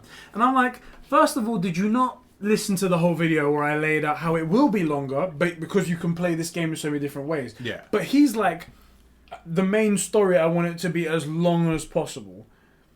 I don't understand how... Do you not get bored after a certain amount of time as well? In fairness, we're on the other side of this argument completely, which is we would rather have the game not be so long, but have entirely different ways to play it. Yeah. Right? Whereas he could be like, I'm only going to play it once. Right? Once I beat it, I'm done and I sell it. And if that's the case, then it makes sense that he would be like, I want as much game as possible for my money because then I get the most out of it. In our opinion, that's not...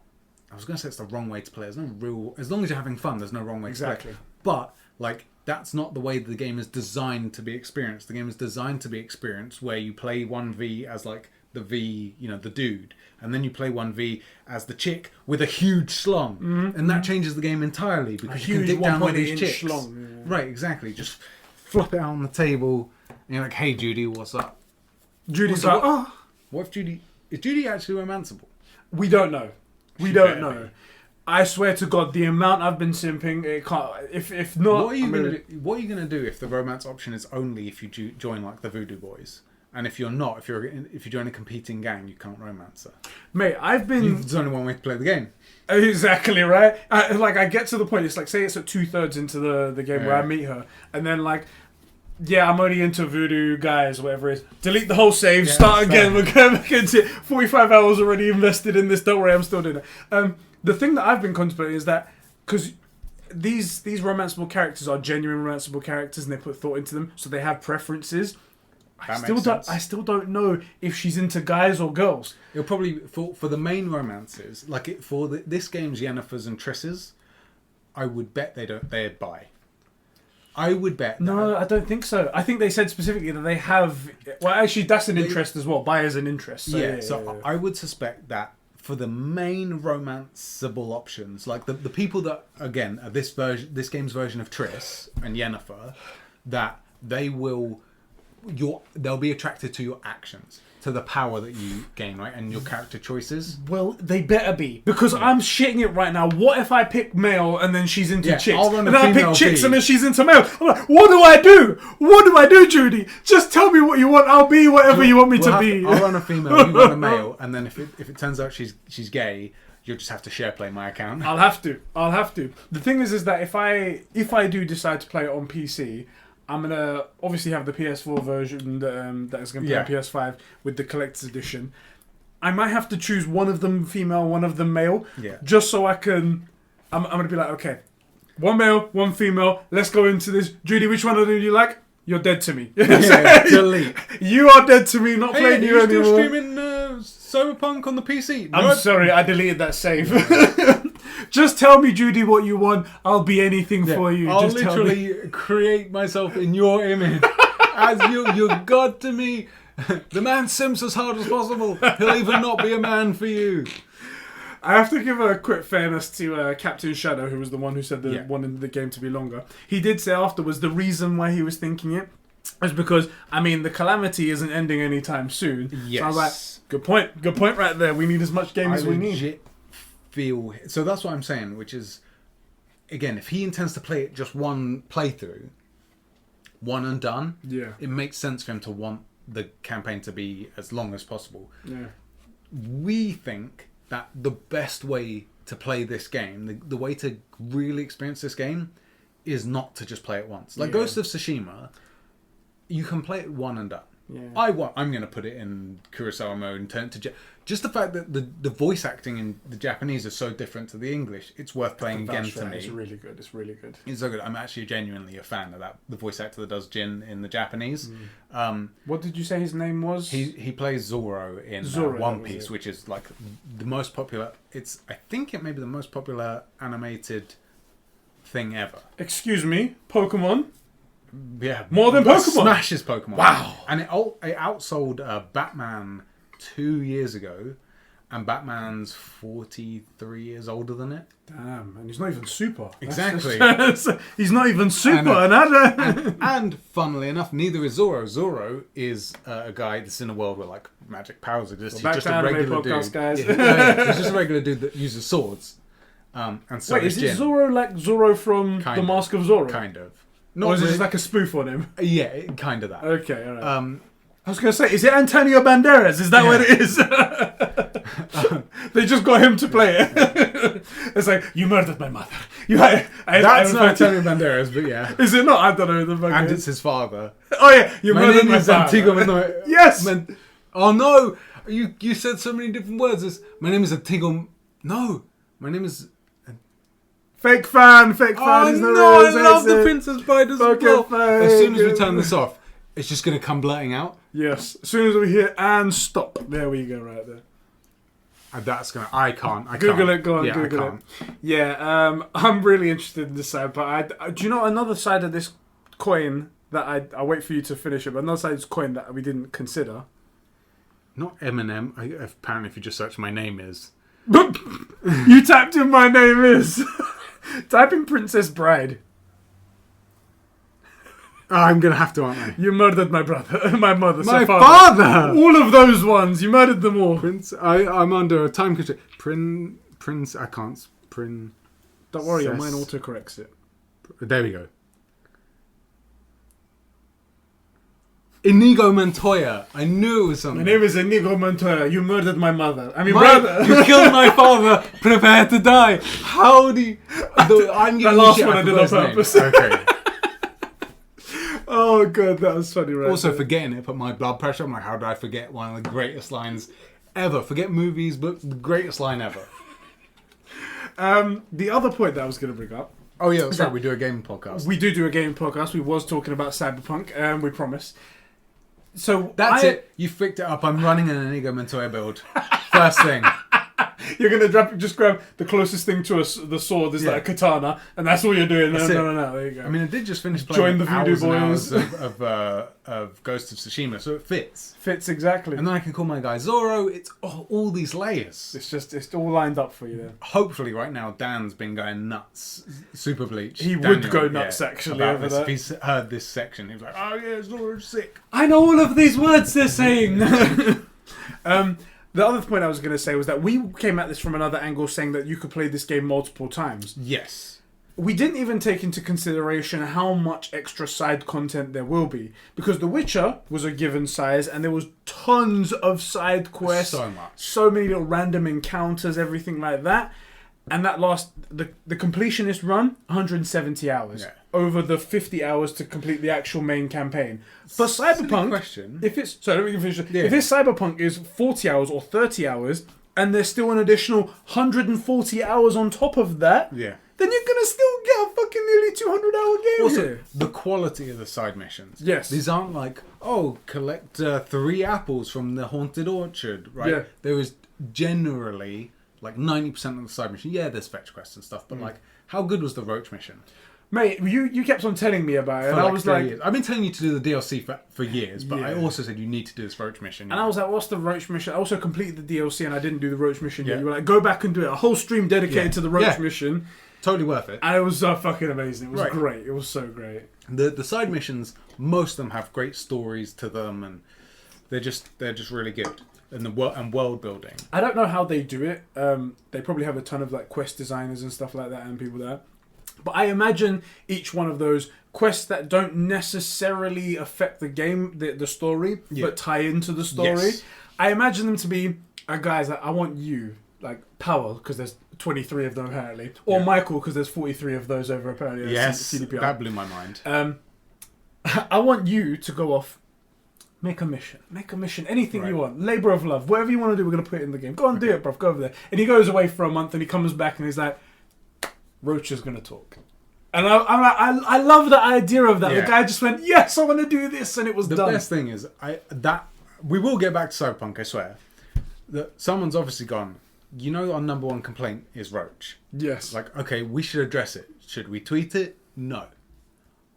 Let's make a mission. Make a mission out of it. Where you talk to it. Like, okay, what do you want to do? Okay, so he'll do like magic mushrooms, and he'll see a different realm, and he'll start speaking to Roach.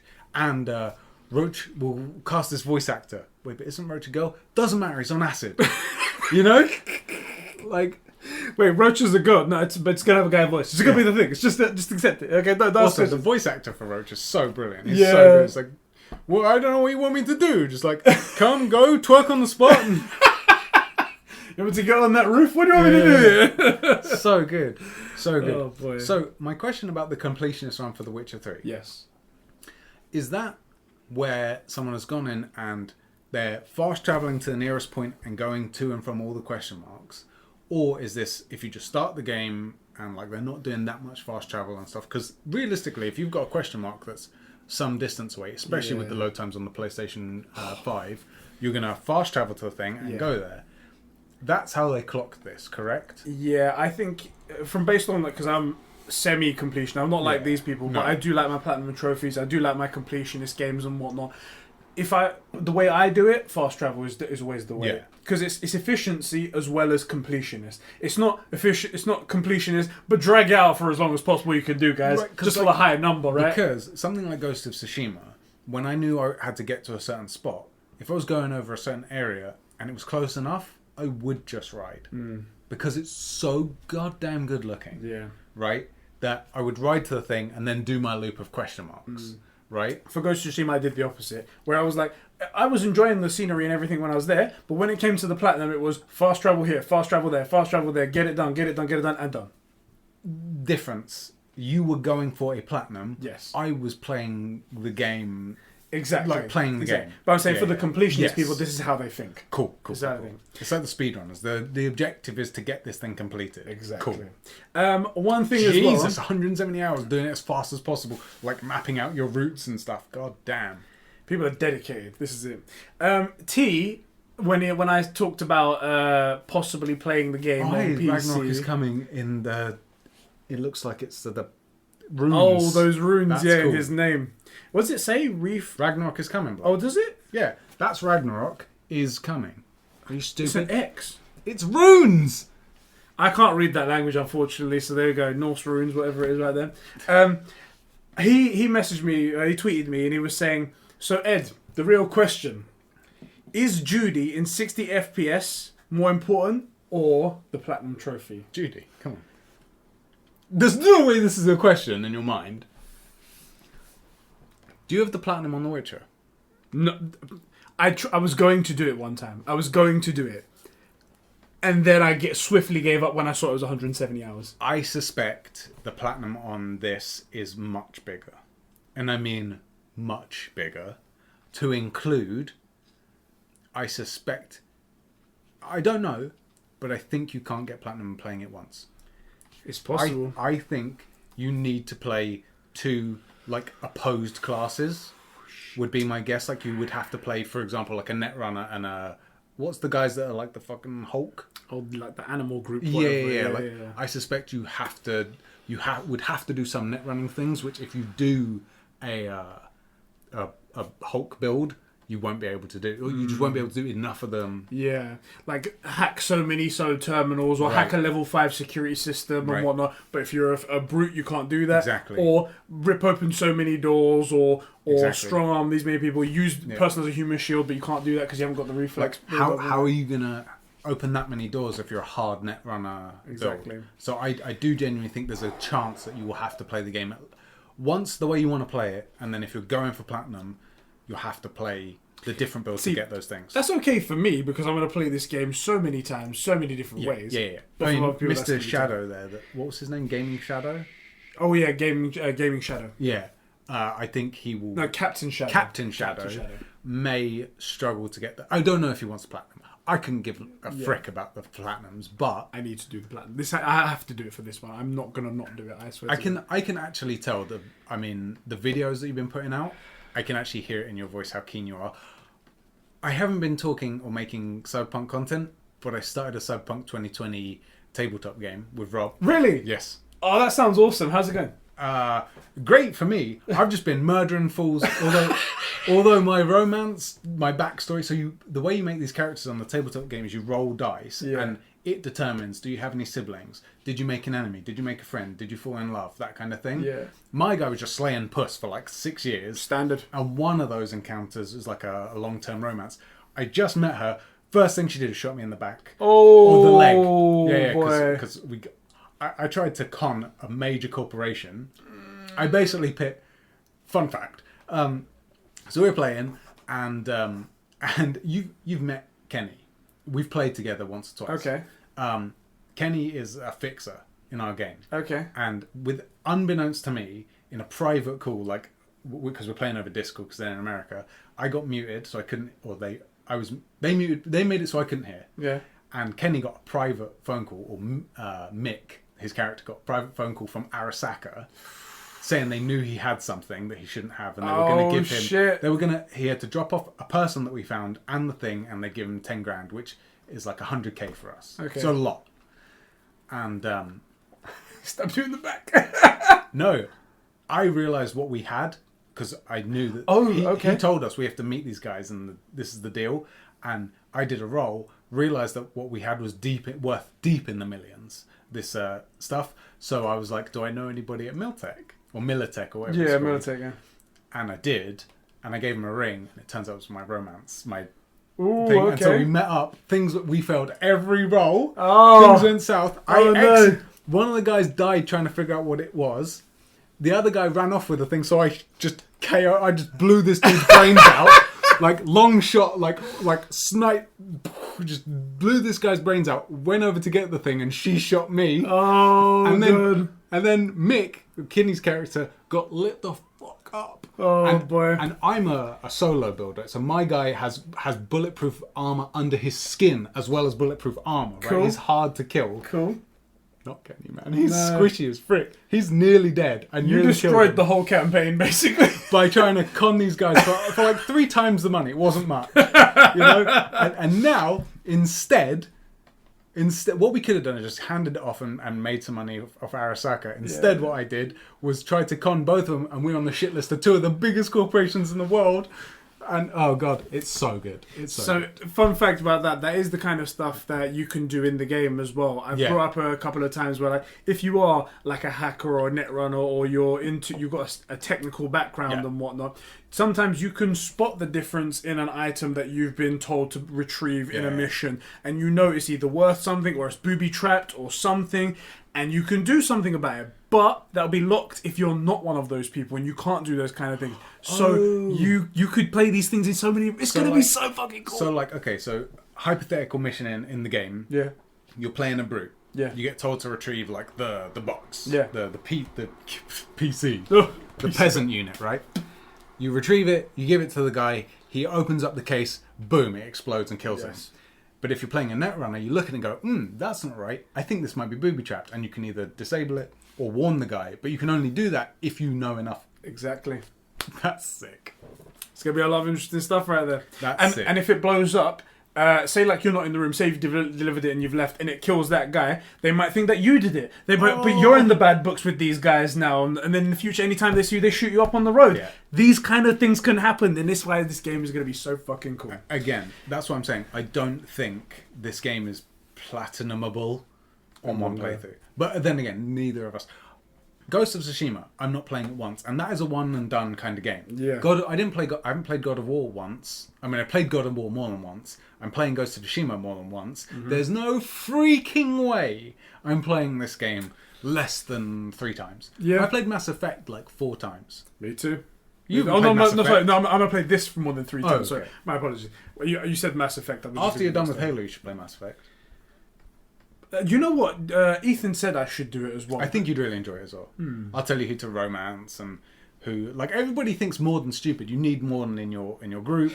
I know this means a lot to you. Garrus is an OG gangster. That guy, yeah. Although original gangster. Garrus is an OG. Original gangster. Yeah. So to answer your question, T, I really don't know. Are you serious? I'm romancing. Actually, I don't know who the other romance options are. Oh shit! Another reason you may have to replay, if in The Witcher, if you tried to romance both Triss and Yen, at a point, and I know this because I've played the game enough times, I think it's Yen, will offer you a threesome. But then, holy shit! They both turn up. I can't remember exactly how it goes, but then they tell you to fuck off. Oh, because you didn't pick. You have bastard. to pick. Right. But they get you. They get you good. Oh boy. What if there's some really good romance options? And I mean, Judy works for the Voodoo Boys. Right? She works for the Moxes. She's like in the back room of the Moxes. What if there's a romance per gang? Could be.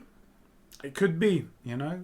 Also, what's the animals romance going to look like? No idea. It's going to look like the Futurama Death by Snoo Snoo. Yes, that's exactly it. That's what it's going to be. It's like she's trying to run at you with a hammer, trying to knock you out. Whoa!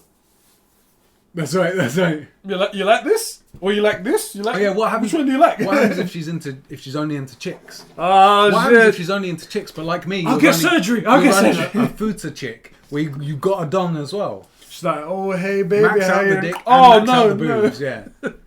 Anyway, I need the platinum trophy. I don't know what I'm gonna do. How? Where are you gonna find 200 hours? Listen, I don't have that's a good question actually, because I don't have that much time now. You're a new father. Yes, I am. We both work a lot. Yes. Or many hours. Plus we have a whole day carved out to do this stuff. Yep.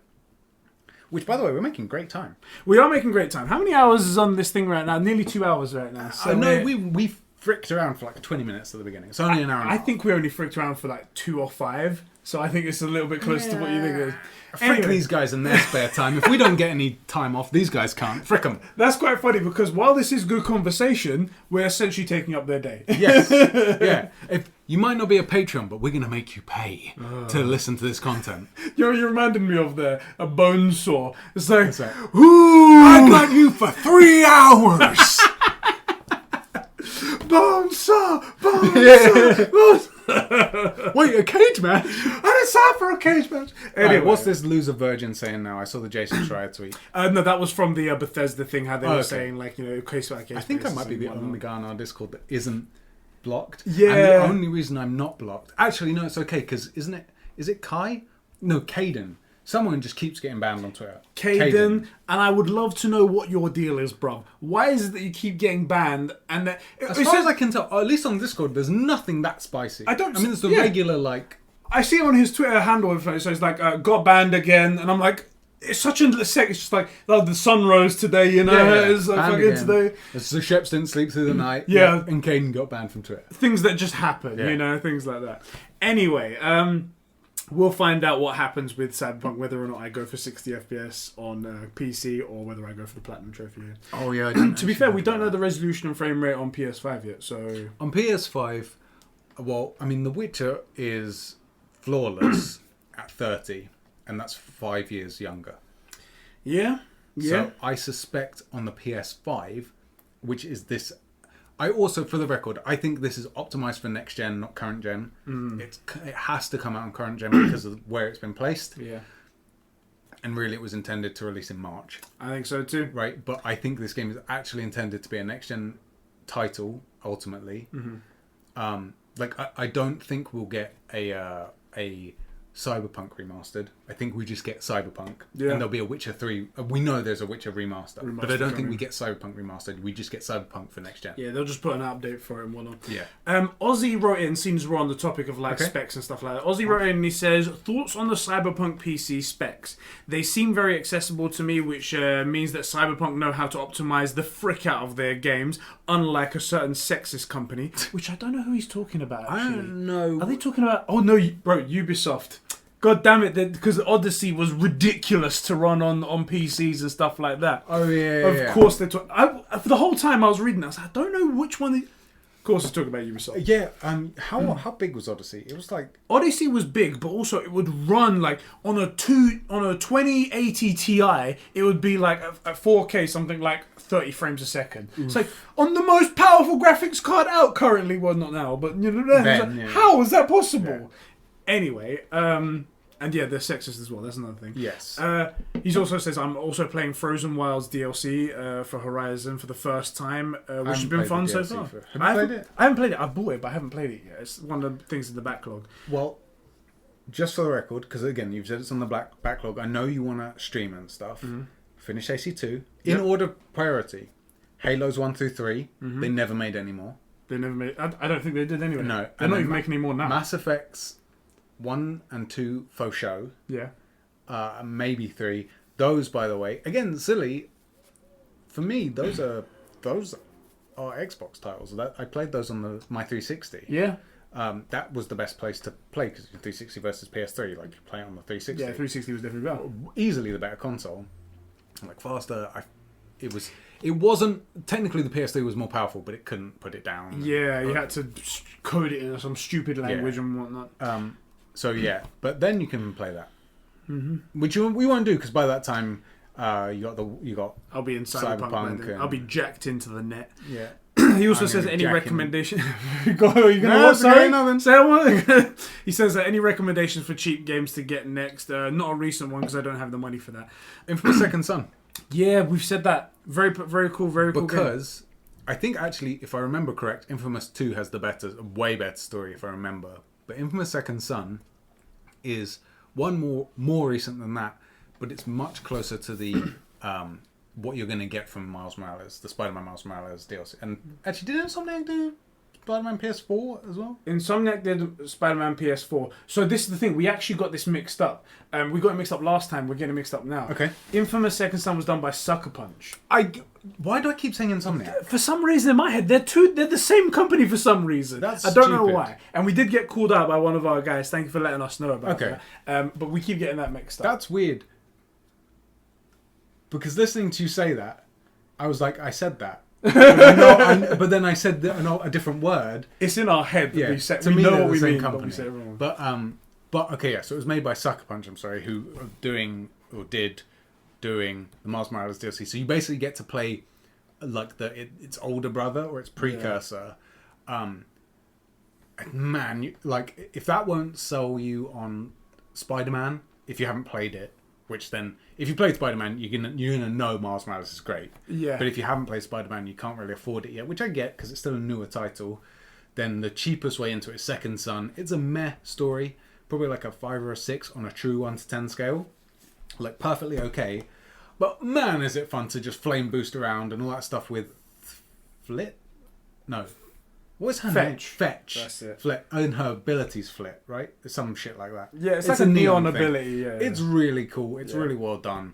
Like, it's a really good fun game. And I think you can get it for like £6 at CEX Really or cheap, something. It's yeah. really cheap and it's good. I'd recommend it. It's good. It's really good fun. And most importantly, Troy Baker. He plays the main character in that. I mean, he plays all the characters, to be fair. Yeah. But he does play the main character. Yeah. So, He plays Aloy as well. He does. Yes, Yeah, exactly. Troy cool. Baker does He everything. also plays Nolan North He does. Exactly. and everything. Troy so- Baker, played by Nolan North. Exactly. Um, No, you got that back to front, but yeah. Nolan North played by Troy Baker. But that's it. Yeah. That's it. That's the right way. Let me move on to our next topic. Yeah. We're only 2 hours in. Next gen prices. Next gen prices. So we've spoken about this before. Why is this topic? We know the price. We know the prices. We know the prices. However, there is some other debate that's come up, and it's more come up on our Discord server. Yeah. How we're okay. Most of us are okay paying the new next gen prices of like $70 for games and stuff like that. Oh, okay. Yeah. But we've come up with an idea that probably would never work out. But not all next gen games should be created equally, or are created equally, Yes. and therefore shouldn't be priced equally. Yes. Because, for example, games like Cyberpunk probably easily worth the $70. Yes. Right? Or God of War. Even God of War remastered. True.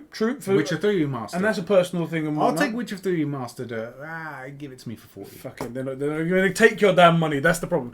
But I love God of War, offering 40 for a free thing. exactly. God of War 2, for example, if that came out, I think I'd pay easily that much money for that as well. Yeah. No question. I know a bunch of next PS5, Spider-Man PS5 game and Yeah. whatnot. I'd probably pay for that and whatnot. Yeah. But I would not pay $70 for the next FIFA game. COD. I would not pay for the next COD exactly that, and that's the thing. The next COD is $70. I'm not getting it then. I don't want to pay I'll that get much for it. Warzone or whatever it is. Exactly. For free. Frickin'. And crucially, GTA 5 is coming out for the next gen. And that's $75. That can 70 frick off. That's been listed on one of these websites, Media Mart, whatever it is, for $75. No. We had So they stupid. made it free a minute ago. So it was free for the online for PS5 owners, Okay. but the actual story game, which is 8 years old now, Yeah. they're going to try and charge $75. That'll be its third generation. exactly Yeah. PS3, PS4, PS5. No. We didn't ask for this. No one wanted this game again No. on PS5. No. And they What think they about can RDR2 charge. remastered? RDR2 remastered. You would think that's a much better game to do in like ray tracing and everything like that. RDR2 What the fuck is remastered wrong with with maybe, I don't know, like just throwing it out there, like maybe an online component. Maybe, yeah. Like maybe like fund it. Give it some Weird. support, Yeah. Jesus Christ. Yeah, these guys are fucking. That's a big frick no from me. That's so stupid. I can't believe they want There's no $75 way. fucking dollars for that. There's no way I'm paying for it. Now I might pay $70 odd for GTA Vice City remastered. Yes, yeah, I could see that too. That I would potentially play as long as they keep all the same cheat codes and stuff. I mean, I really want it exact. Just so you can fuck around and have fun. Absolutely. Plus that soundtrack. Oh my god. Yes. Oh my god. That's the worst part. I reckon that if they were ever to do a remaster, that's the one thing they wouldn't be able to get. Because music is so stupidly tight and held up and whatnot that everything's copyright nowadays and everything needs a license. But do you think those are all older songs? They are. I mean, even forgetting that it's a 15-year-old game. Yeah. Yeah. All it takes is one guy to realise the potential of the amount of money they could make because GTA is so beloved, especially Vice City and whatnot. And then to go, we want $10 million. And then they go, well, that's no from us then. And then the one of the crucial tracks isn't there. Yeah. And then it's all fucked. Oh, no, I shouldn't do it. We'll get... Well, copyright strike, man. That's so pitch perfect as well. You can't do that. Anyway, so that's the prices of the next gen, especially the GTA 5 one I want it to be. I feel like it should be... The idea, by the way, of all games being one set price is completely absurd. It's ridiculous. Completely absurd. I'm not paying that money for a 10-hour game. No. And especially of low quality, like FIFA or something like that. If it was a fantastic, the most amazing story just in like 10 to 15 hours, maybe I'll go for it. That's different. If it was like the Witcher DLC, actually, even then, I don't think most people are going to buy a DLC for that full price. And that brings up the question about Miles Morales' DLC. So that we don't know what the length is of that. Miles Morales. So Spider-Man PS5 Miles Morales is the standalone game they're making for the PS5. And they're going to want people to pay $70 for the DLC for that. It's not $70, it's $50. Which makes it around about... It's still going to be £50 for us. Bit much. It is a bit much and it feels Depends a bit how much hot. you get, yeah. Apparently it's going to be half the original game, and the original game was around about 15 to 20 hours, so we're looking at something like 7 to 10 hours. That's where it gets you in it, because that's a lot more for ultimately one game, and I feel like The Witcher 3, which I don't care what you think, it's one of the best games ever made. Yeah. Fact. You might not have liked it, but that doesn't change the fact. I know all of you guys did. I'm talking to the one dickhead that made it here. Robin Games that went on the As Always Robin podcast. Gaming, Robin Gaming, sorry. He came on there one time and he said, "Oh, I didn't like I think it was the Mafia trilogy or Mass Effect or whatnot." Okay. He says he didn't like that, and people were like, "Oh my god, I can't believe you said that." Mass Effect, which I love, matter of opinion. If you don't like sci-fi, okay, I get it. And also he goes, "I didn't like The Last of Us Part 2. Wrong. I was like, okay. And then he came out and he was like, "Actually, I didn't also like The Witcher 3. I was like, "Oh my god, oh dear Jesus." We love you, bro, by the way. We've never met, but you're a great guy. But that was funny. Hold on. Mass Effect, or whichever it was, fine, because I get the sci-fi thing. It's not everybody's cup of tea. Fine. Last of Us 2, they did a lot of things that you and I disliked greatly. I can totally see why you would just not vibe with it, right? I get it, although I think it's one of the best games ever made. Genuinely. Like, it's that 1 and 2 combined are in my top 3. Like you say, if you squint, they're all the same. Yeah. However, The Witcher 3, you are wrong. The Witcher 3 is one of the finest games ever made, not just because, and it has problems. The combat is insanely repetitive. The only real difference is the signs. Yeah. Right? And making sure you use, which you always forget, to use the right sign, use the right oils, put on decoctions and potions and stuff. That's the way to play the game. But the story is so incredible. And then the DLC, I want to say, we got the game for $40. Yeah. And the DLC, both of those DLCs cost me $15, I want to say.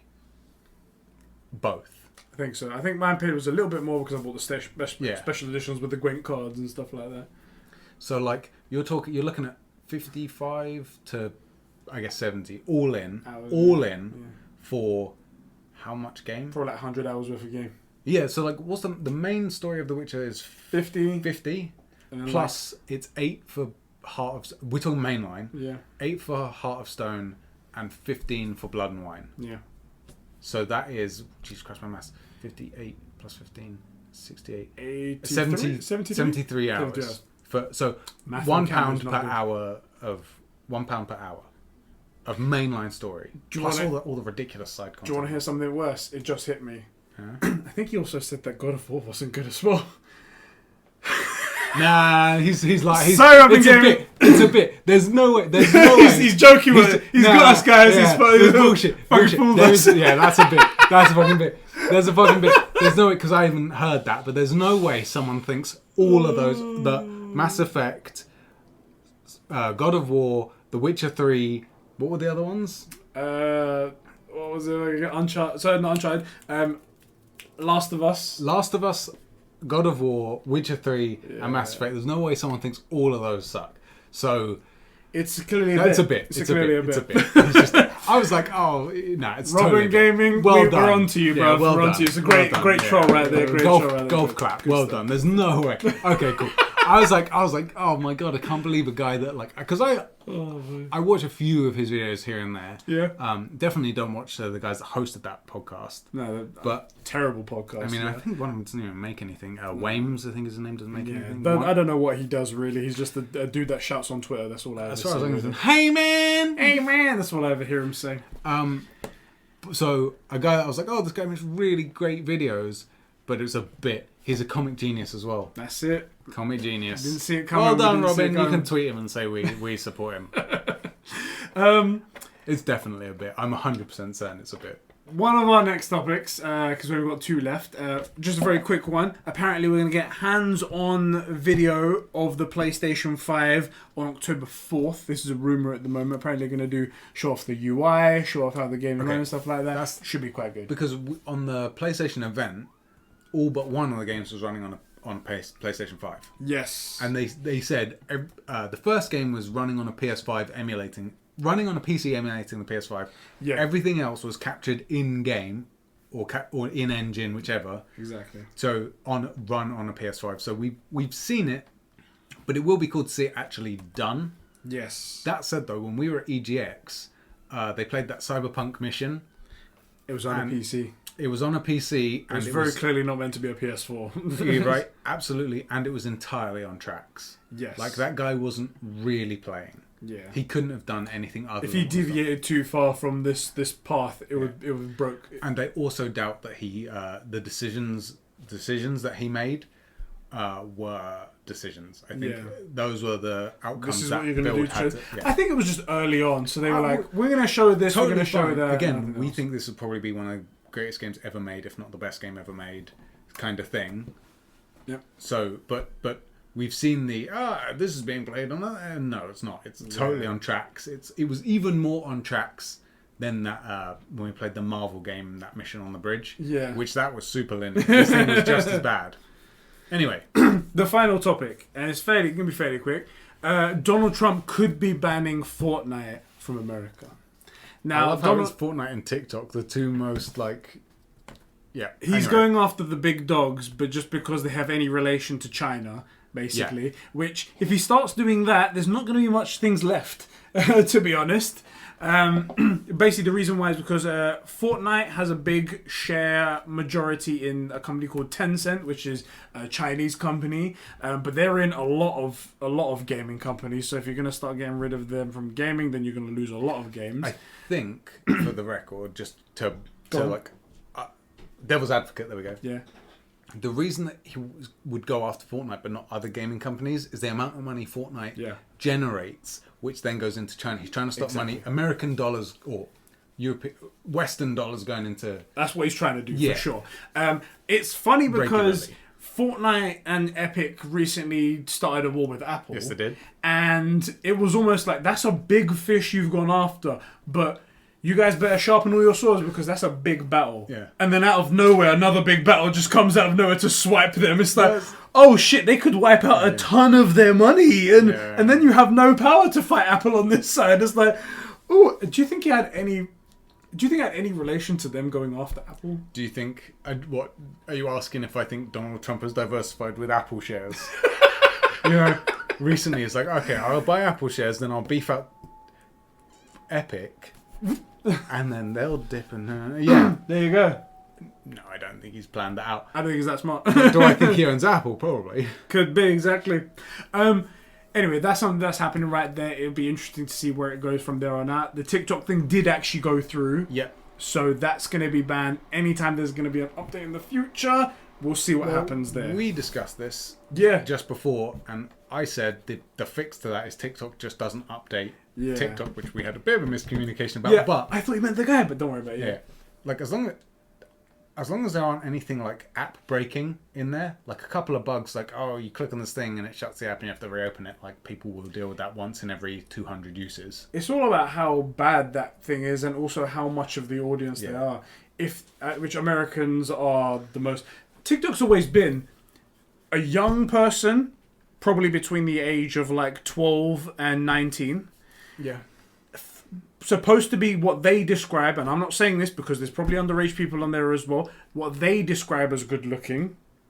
And that's what they push the most in terms of what's on their app and stuff like that. Maybe, I don't know. Yeah. Well, the top rated person on there, apparently, I saw this in a video from another creator. Is? Top rated person. Have a look who the top rated creator is. Okay. I think it's a woman, it's a girl.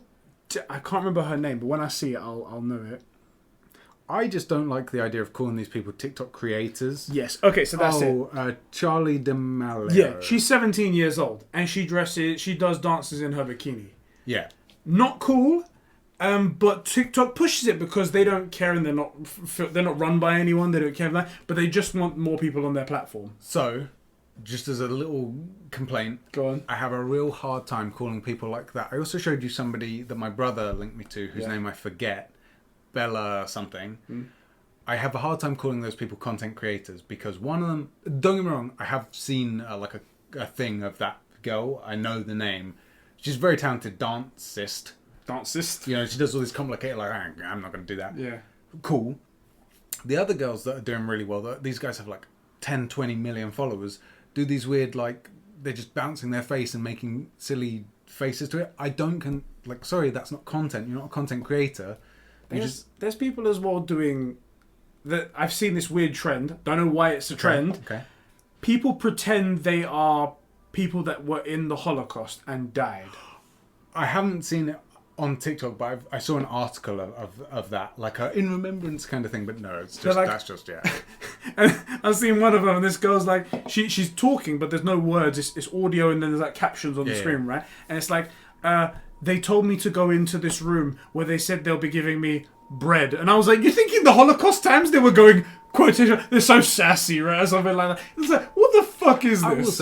I will say, using like the Holocaust for internet clout isn't that new. I've seen a few pictures of chicks, like Insta thoughts, who are like at Auschwitz doing the, you know how chicks where they try to get their face and their ass in the picture where they're doing the, guys, I'm at Auschwitz. Yeah, Auschwitz.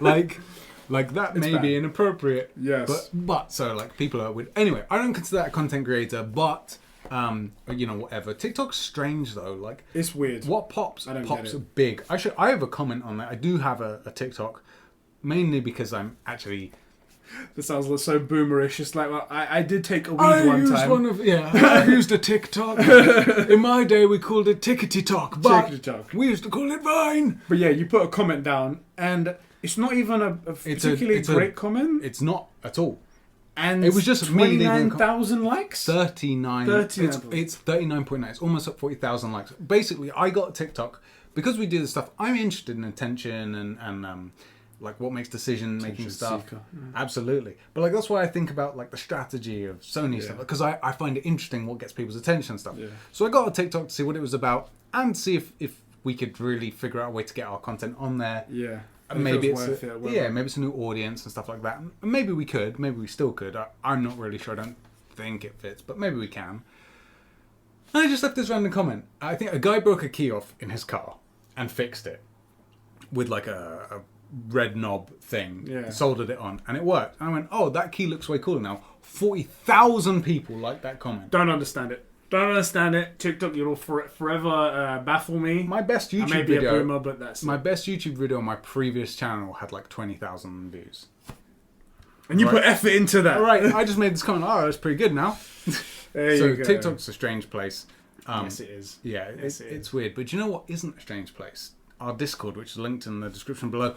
There's probably one person that finds these things that isn't our normal guy, and he left an hour ago. But if you're still here, on your way down there, hit the subscribe button. Did we lose him at the Auschwitz thing, or did we lose him at the anime? I love how I picked the Discord after Auschwitz. Yes! Whoops! Guys, thank you for writing into our Discord server. All of you bros, there's a ton of them today, and it's really, really awesome that all you guys get involved. It's really awesome. Our first one is from our boy Josh, and he wants to hear our thoughts on the Call of Duty Cold War Alpha. How much of it did you play? Not very many. Is it done now? It is done now. The beta is going to be the next one. Yeah, I'll play more of the beta. Hopefully we'll jump on together. What did you think of it? I played the alpha and I played with Nightscar. Nightscar hit me up and he was like, let's play together. Thanks for leaving me out, you frickin' frickers. Well, we pretty much, together we said, we're not going to invite Sheps, right? Deal. Done. Makes sense. Yeah. But it was worse because I had to carry him the whole time. Of course, yeah. I remember that being the way it went with Nightscar. Exactly. Nightscar's constant anchor, and we were playing on ships, so it makes sense, right? Yeah. That's empty, so don't worry about it.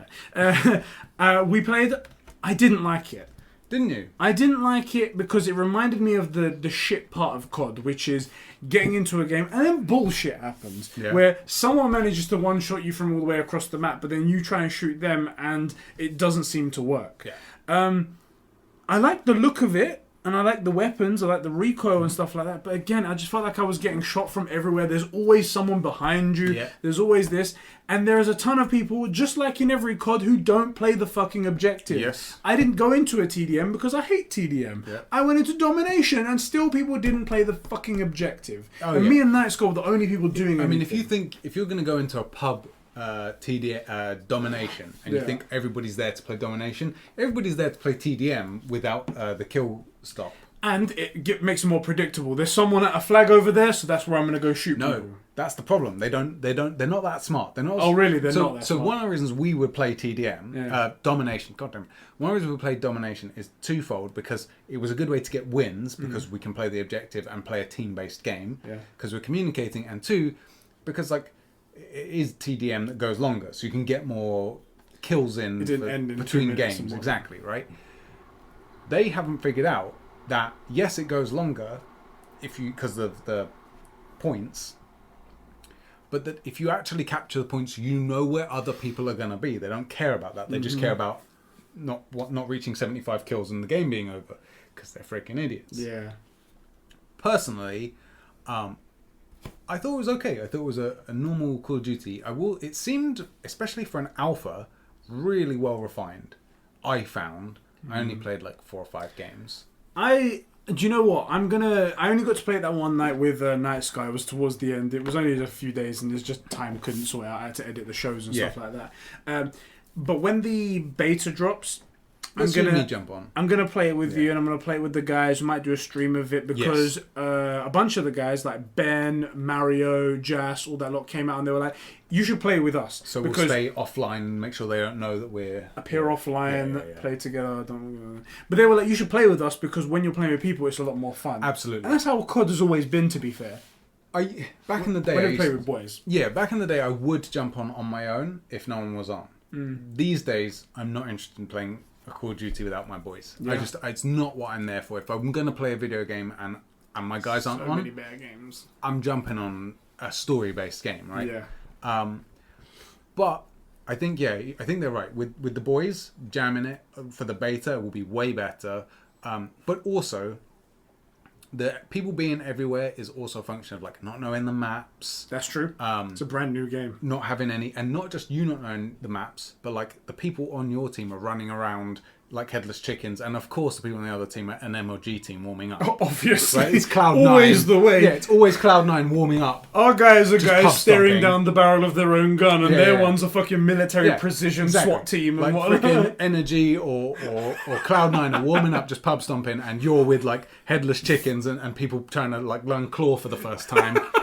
So, which don't play Claw, just buy a freaking Scuff or something. Yeah, come on. But I think it'll be quite good. Look, end of the day, it needs to go live, and we have to play it. And I'm not paying $70 for it. No, that's the big issue. Am I going to play it? I mean, I have a hard time getting invested in this next beta because I know I'm not going to buy the game. But maybe whatever its version of Warzone will be good. Yeah, that's true. And that should be free. If it's free, I'll probably get that. I think it is. And jam with the boys. But it seems pretty good. I've been away from COD for a while, so the whole class creation system, I don't know it, and I couldn't be bothered to learn it, so I just used the pre-mades. I went into it and I made one gun, And I added every attachment that I wanted, and I had enough slots for it. I was like, I'm going to put a silencer on this, I'm going to put a stock on it, I'm going to put a grip on it, I'm going to put a... 5. Well, I had all of them on there. You didn't. I did this as well. I started adding stuff, and by the time... Because the first thing I always put in is a red dot. I'd added stuff and went into the game, didn't have a red dot, realised that you get 5, you only allowed 5. Maybe I'd misread and maybe it. just didn't notice the barrel attachments or Maybe it started to disappear or something. Yeah, I felt like I put everything on there. It pulls from the top. So if you go 1, 2, 3, 4, 5, 1, 2, 3, yeah. Okay, alright. Our next comment is from our boy Lex. He says equals tier, but when I click on his name isn't tier. Is Lex equals tier? And he's a new bro as well. He's very That's weird, low down. Okay. Anyway, we'll find out who you are in the chat if you want to talk about us. He goes, what are you playing first? Spider-Man Miles Morales or Cyberpunk 2077? Cyberpunk. Not even close. I'm sorry. It's not close. I'm sorry. I'm actually bummed about that because I do like the look of Spider-Man Miles Morales. It looks but sick. It won't take away from Cyberpunk. No, it looks sick. Put it this way. I need Judy. Put it this way. Just to throw shade, because why not? Because we're here. Spider-Man, frankly one of the greatest games that you can play at the minute. Yep. Isn't gonna take over from Cyberpunk. How's Valhalla gonna do? Oh mate, Valhalla's dead. Dead in the water. DOA, innit? I'm sorry, man. There is no way these guys are going to do I will say, anything. look, I know a lot of our guys are big AC fans and are going to get it because they're going to get it, right? They're AC guys, that's what they play. Yeah. But I really want to know, and to be honest, I know I've asked this before, I just don't believe any of you when you say it. Who's really going to play Valhalla while they haven't finished Cyberpunk? One person is going to play it. It's Sif. He's going to play it. First, he's going to play it as a joke, and also he got it free when he bought his AMD processor. That's different. That's the only thing. Also, it's Sif, who I don't know what it is about Sif, but his comedic timing has a direct line to my funny bone. I don't know why, but I find him so I don't even want to find a lot of his jokes funny, but they crack me. My favorite one was his who was it? Was it Mario that made the video, that big video about why he should be a mod? Yeah. Oh no.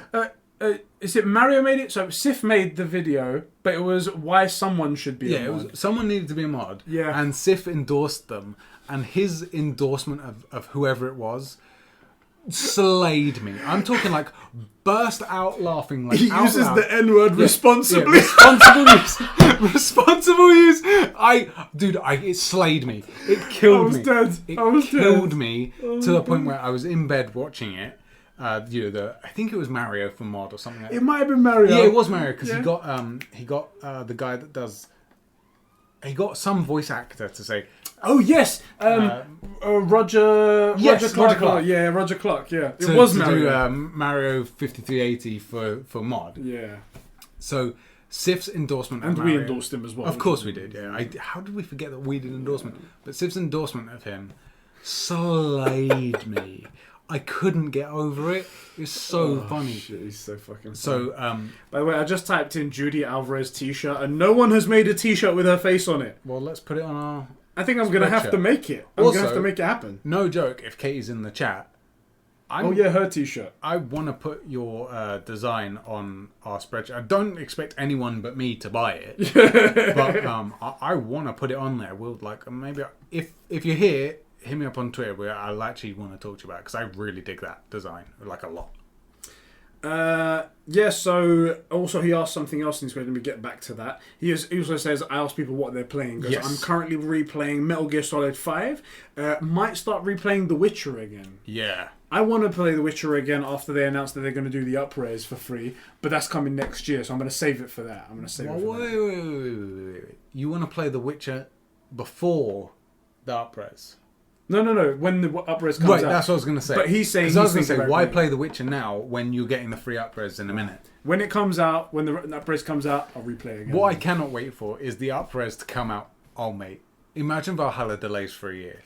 And The Witcher 3 Remastered comes out. It can't even compete with that. Smashes it. The funny thing about that is that Valhalla and all the AC games are the way they are now directly because of The Witcher. Yes. And then when The Witcher comes out, it just smashes them out of the water. But Oh, mate, I cannot wait. Those are CDPR has my attention, you know. Yeah. So that's what. Also, what's the Cyberpunk DLC? Because there will be DLC. There will be DLC. They haven't mentioned anything. No, about of course it, they haven't. But that's going to be nuts. Our next question is from our boy Luke, and he says, so I haven't played this game yet. He goes, thoughts on Among Us. I know it's short, but I couldn't think of anyone else. So, have you heard of this game Among Us? Yes. I haven't seen it or played it. Okay. But I know of the gist of it because I heard it on a podcast, someone talking about it. Okay. What do you think of it? So, I have seen some because when I'm up at 3 in the morning, I can't sleep. I'm on Twitch. Right, exactly. Yeah. And I've run through all of YouTube. Yep, all of YouTube. Right. All the billions of hours. I'm literally just waiting on the people that I watch to upload. And if they haven't, then I'm screwed, so I'm on Twitch. Catching up on a TV show, and it's just like, when is the next episode? You seriously didn't give me one episode a week of The Boys? What's wrong with you? The basic gist for anybody that hasn't seen it, and I didn't know there was a story to it. I thought it was only like this multiplayer. But you play these weird little cartoony astronauts. Yes. And there's like however many of you on a team, let's say 6, and 2 of you are imposters, which means you're not part of this, I guess, spaceship crew. And while everybody goes around doing stuff, you start breaking stuff or killing people. And basically what happens is the other crewmates can call a meeting where you all discuss if you think, like, someone will say, I saw green in the tech room. And this guy died afterwards. Blue died. Right, Blue died near the tech room, and I found green in the tech room, and the I think he's the imposter. Yeah, I think he's the imposter. And then that guy's like, no, it wasn't me, because I found Blue, then went to check if the imposter was in this room, or something like that, right? So let's say they are the imposter. They're obviously lying, right? And then the group can vote off the person if they believe they're the imposter. And that person gets vented into space. Yep. But it might not be the imposter. Yeah, and then it's like, oh my god, they're still among us! Right. It seems like a fantastic game. It seems like a really good stream game, actually. I think it would be a stream game. I haven't played it. I haven't played Fall Guys either. Mate, Is that's it Fall Guys or Fallout Guys? I keep saying Fall Guys. I keep saying the wrong thing, so now I think when I'm saying it right, it's wrong. Well, it's better than that. My girlfriend, I played it with her one time. She really loves it, by the way. She can't get the name right, but she's like this about everything. Everything that has a name, she always gets it wrong. Yeah. So she's either like bloody Polish immigrant. I'm playing Five Guys. No, wait, is it Four Guys? Yeah, she did that earlier, didn't she? Yeah. And I was like, no, wait, it's Falling Guys, right? What is it? I'm like, oh god, babe. Because I kept calling it Fallout Guys because for some reason I just imposed Fallout Boy the band. Yeah. And Fallout, and I'm like, no, it's not Fallout, so it must be Fallout Boy. No, wait. We're coming up on 3 hours. Anyway, frick your weekend. That's good that you're playing The Witcher 3. I think that's not the question. Sorry, that's the previous one. Among Us, it looks like it would be a lot of fun. Yeah. However, a bit of me wants to be like, oh, we'll jam it together. But the problem is we can't play in the same room because. No. Also, I did Super Bleach. Daniel asked me, would we play it? There is one problem with us playing it together. Yes. We are such strong bros that one of 2 things will happen. First and most likely, straight away, emergency meeting, it's this dickhead. Yes. Right? I saw him, he's super sus. Yep. Right? Second thing is, one of us texts the other, yo, I'm the imposter, like, back me. And then you have to. And then what? Of course we will. An ordinary person is lying for the imposter as well. There we go. So there's no way of a fair game going down if we're playing in the same game. What's amazing, now that we've said that might make streams even better. If you're like at home and I'm here and we're streaming, now people don't know if I am the imposter or if I'm not, or if you're the imposter, yeah, they won't or know if I'm not, because we could have texted each other. What if we're both the imposter? What if we're both the imposter and we can just be like, emergency meeting, kill someone, emergency meeting, I saw yellow in the fucking atmosphere 100%. Room. Yeah, so did I. Yeah. This might be amazing. By the way, I'm working on a streaming schedule. I want to work out on 2 days a week. That's why I built the... Can they see that? They can't see that, unfortunately. Oh my god, I knew I missed something. I did tweet out a picture. I want that screen back so bad. Let's wall mount. Can we wall mount that screen back? So we'll get something up there. I did build my whiteboard up here. And I've written out everything that we do, and I'm trying to figure out where to put 2 streaming days. And I want to make it every week the same things with people. I do love that you blocked out podcasts and movie clubs. Yeah. Like a big chunk of that day, yeah. Yeah. And then I've just got to write masturbation time in there somewhere. Of course, yeah. But you only need like a little sliver, just like wanking time. A line right Yeah, there. yeah, Isn't it? Our next question is from our boy Vito, and he says, I'm not very good with providing questions for podcasts, but here we go. Okay. This one is mainly for Eddie, since I know he's a pretty big fan of the first Days Gone. There's a second one. There we go. Do you have any predictions for a possible sequel, or any expectations or things you'd like to see from a Days Gone sequel? I would love to see a Days Gone sequel, but I don't know where they would go with it, because it was quite a complete story. But they always seem to manage to come out with something whenever people come up with sequels. Title prediction. What would you call it? Days Gone. Days Gone even further. Yeah. Days Returned.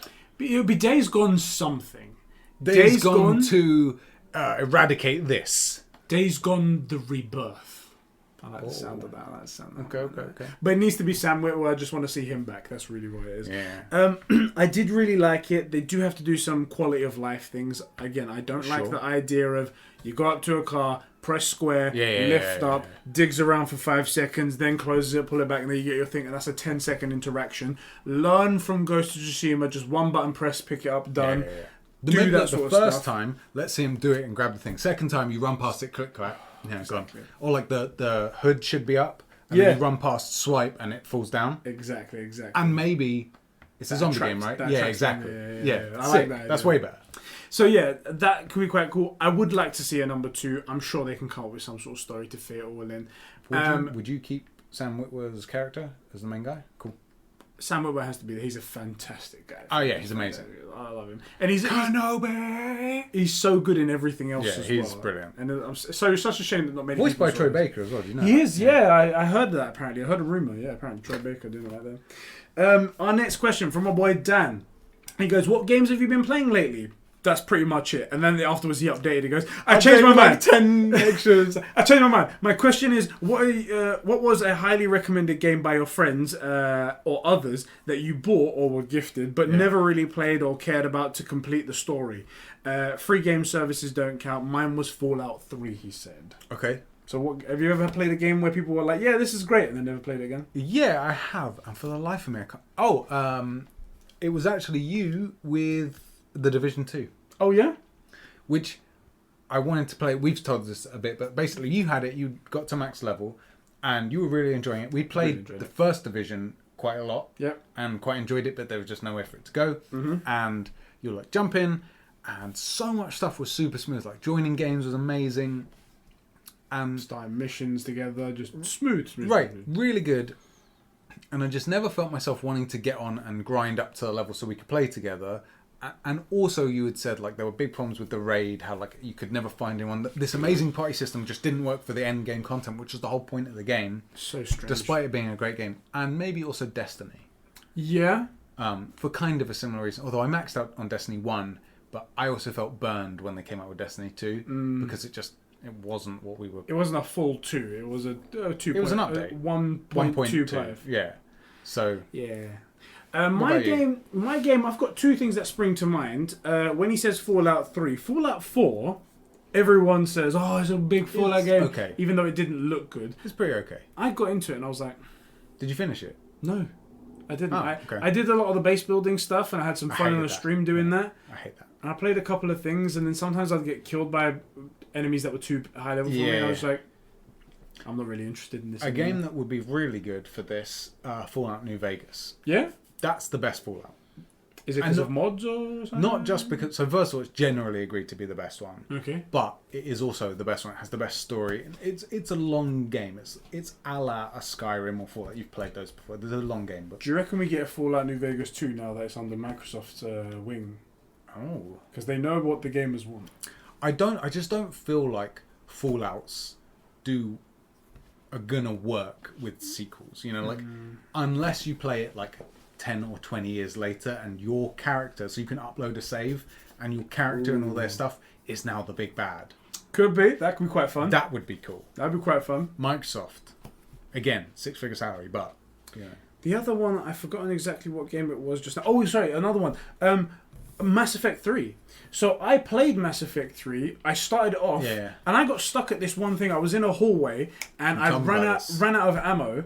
and there was no way for me to go back. I couldn't go forward because there was enemies there, and there was no ammo picks up, and I was just like, I was turned off. I was just like, I don't want to play this game anymore. You were basically an infinite death loop. Yeah, and I wasn't that far from the beginning, so I could have started again. But I just had this such sour taste. I was like, I'm done with it. Interestingly, now on next gen, because we don't need those loading screens, you don't have to close the door off. Yeah, that should never happen. Should never happen. That's right. But I will say, I personally think Mass Effect 3 is the wrong Mass Effect to start on. You can start at 2.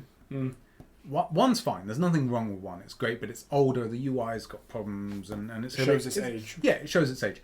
2 absolutely holds up. It's freaking incredible, apart from graphically, but absolutely holds up. So good. You could start on 2 and never worry, and be fine. There might be a remaster coming out, apparently. Yes, so. I've been watching all of Ethan with real excitement, because that is a great franchise. It's brilliant.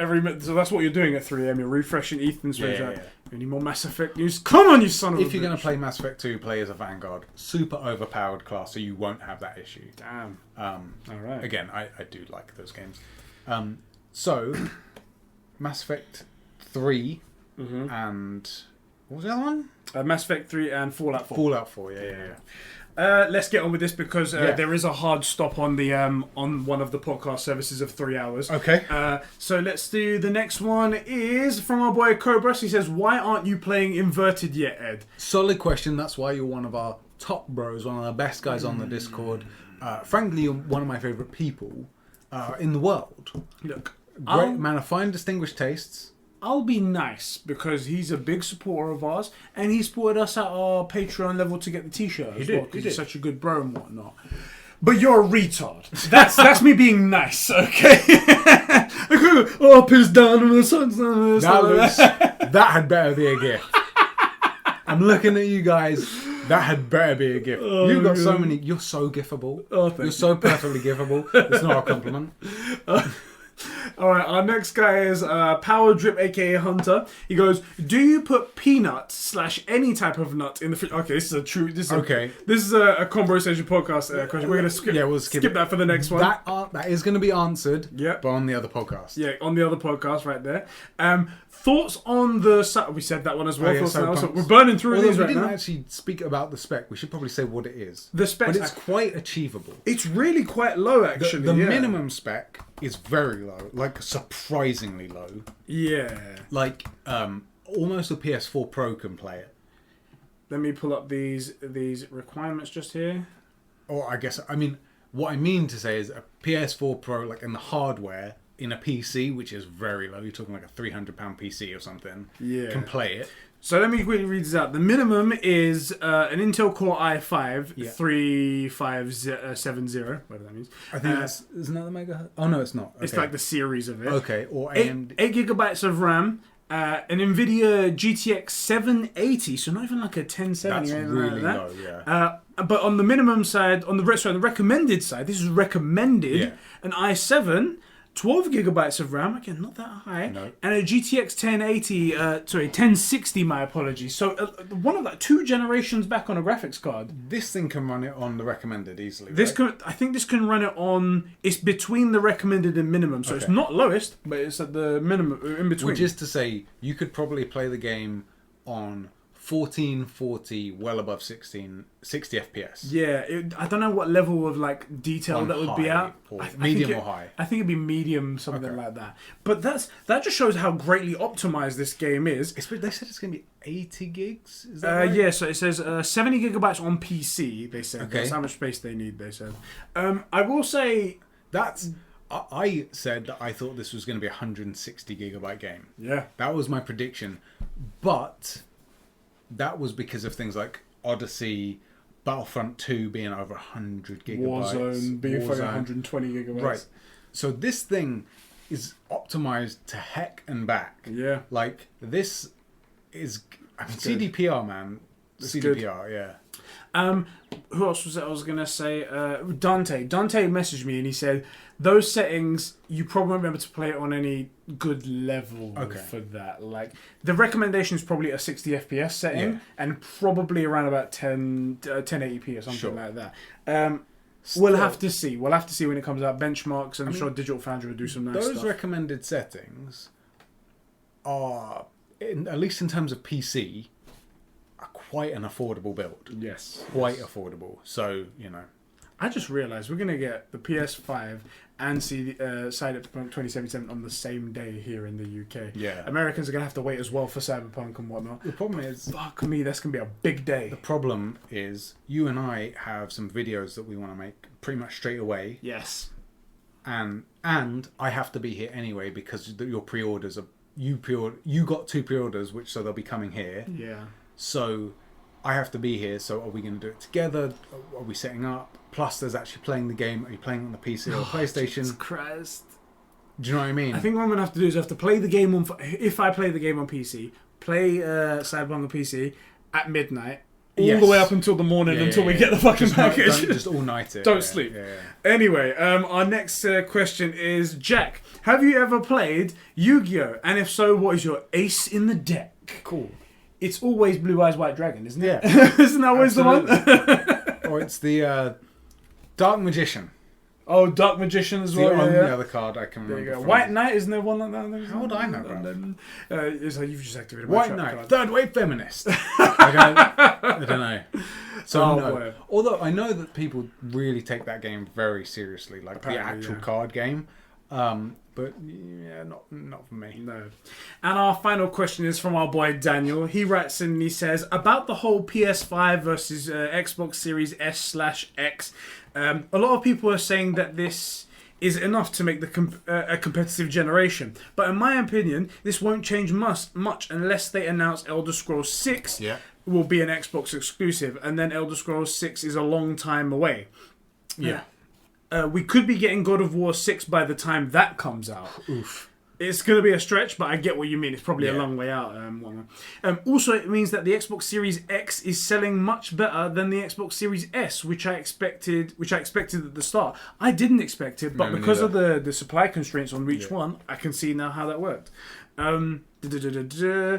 The people who are price sensitive are the people who will get it a few years down the line. Yeah. Now, not right away, especially when all the games are coming out on the One, which is the previous generation console. Which is, I think that's the reason, maybe that's the reason why they did the higher number of X's, because they were like, the people who want the S, they're not going to be buying it day one anyway, they're going to buy it down the line, because they're smart and they've got a brain, they're fucking doing it down there. So the people who are going to buy it now are our hardcore fans, and they probably want the best console. They better hope they shift all those S's before the X is down to a price point where there's no point getting the... Do you know what I mean? Like, that's it. It's a weird position to put yourself in, Microsoft. Daniel, though, great taste, said the exact same as me, which is if you want this to work, then Elder Scrolls needs to be Xbox exclusive. Yeah. And I don't know about you, but when I said Xbox exclusive, I meant 6 to 12 months only playable on the Xbox. Yeah. But yeah, I actually think you're completely right, for the record.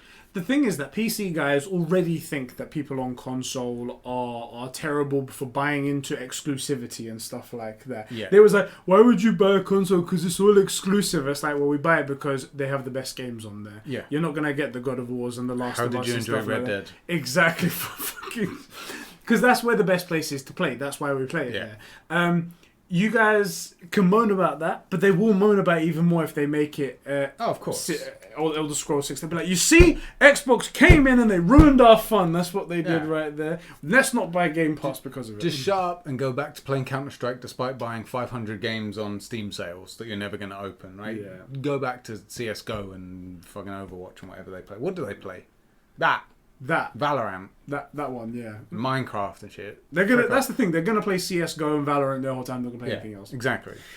Anyway, that's all the questions, bros. So that's everything that we have time to talk about because we don't want to go any further and not be able to upload this to podcast services afterwards. Right. So now you're lucky, aren't you, boys? Limited to 3 hours on podcast services around the world where you should rate us 5 stars and come to the YouTube channel, hit the like button. If you're new and somehow find it, you hit the subscribe button and then head down into the description and first obviously join the Discord, the greatest place on the internet to be. But then if you've got as little as $1 burning a hole in your pocket, you head over to patreon.com/conversations. Exactly. And it is up there. I think I showed enough. By the way, there'll be an Amazon link, which I already forgot about. Mm-hmm. If you wanted to support you were going to buy trainers anyway, but you don't have a spare $1 because you're buying the trainers or whatever, use the link. And if you wanted to support us, you can use that link within 24 hours and support us. That is all of my shilling now. That is all of your shilling. After this video, hit one of our other videos and stay on this tab. So Watch it looks all the like way through. Yeah. Watch all of it. Yeah, just hit all the playlists. Just let it play. Just let it play in the background. Come back, like all the videos as they. That's it. There you go. That's everything. That's all our shilling.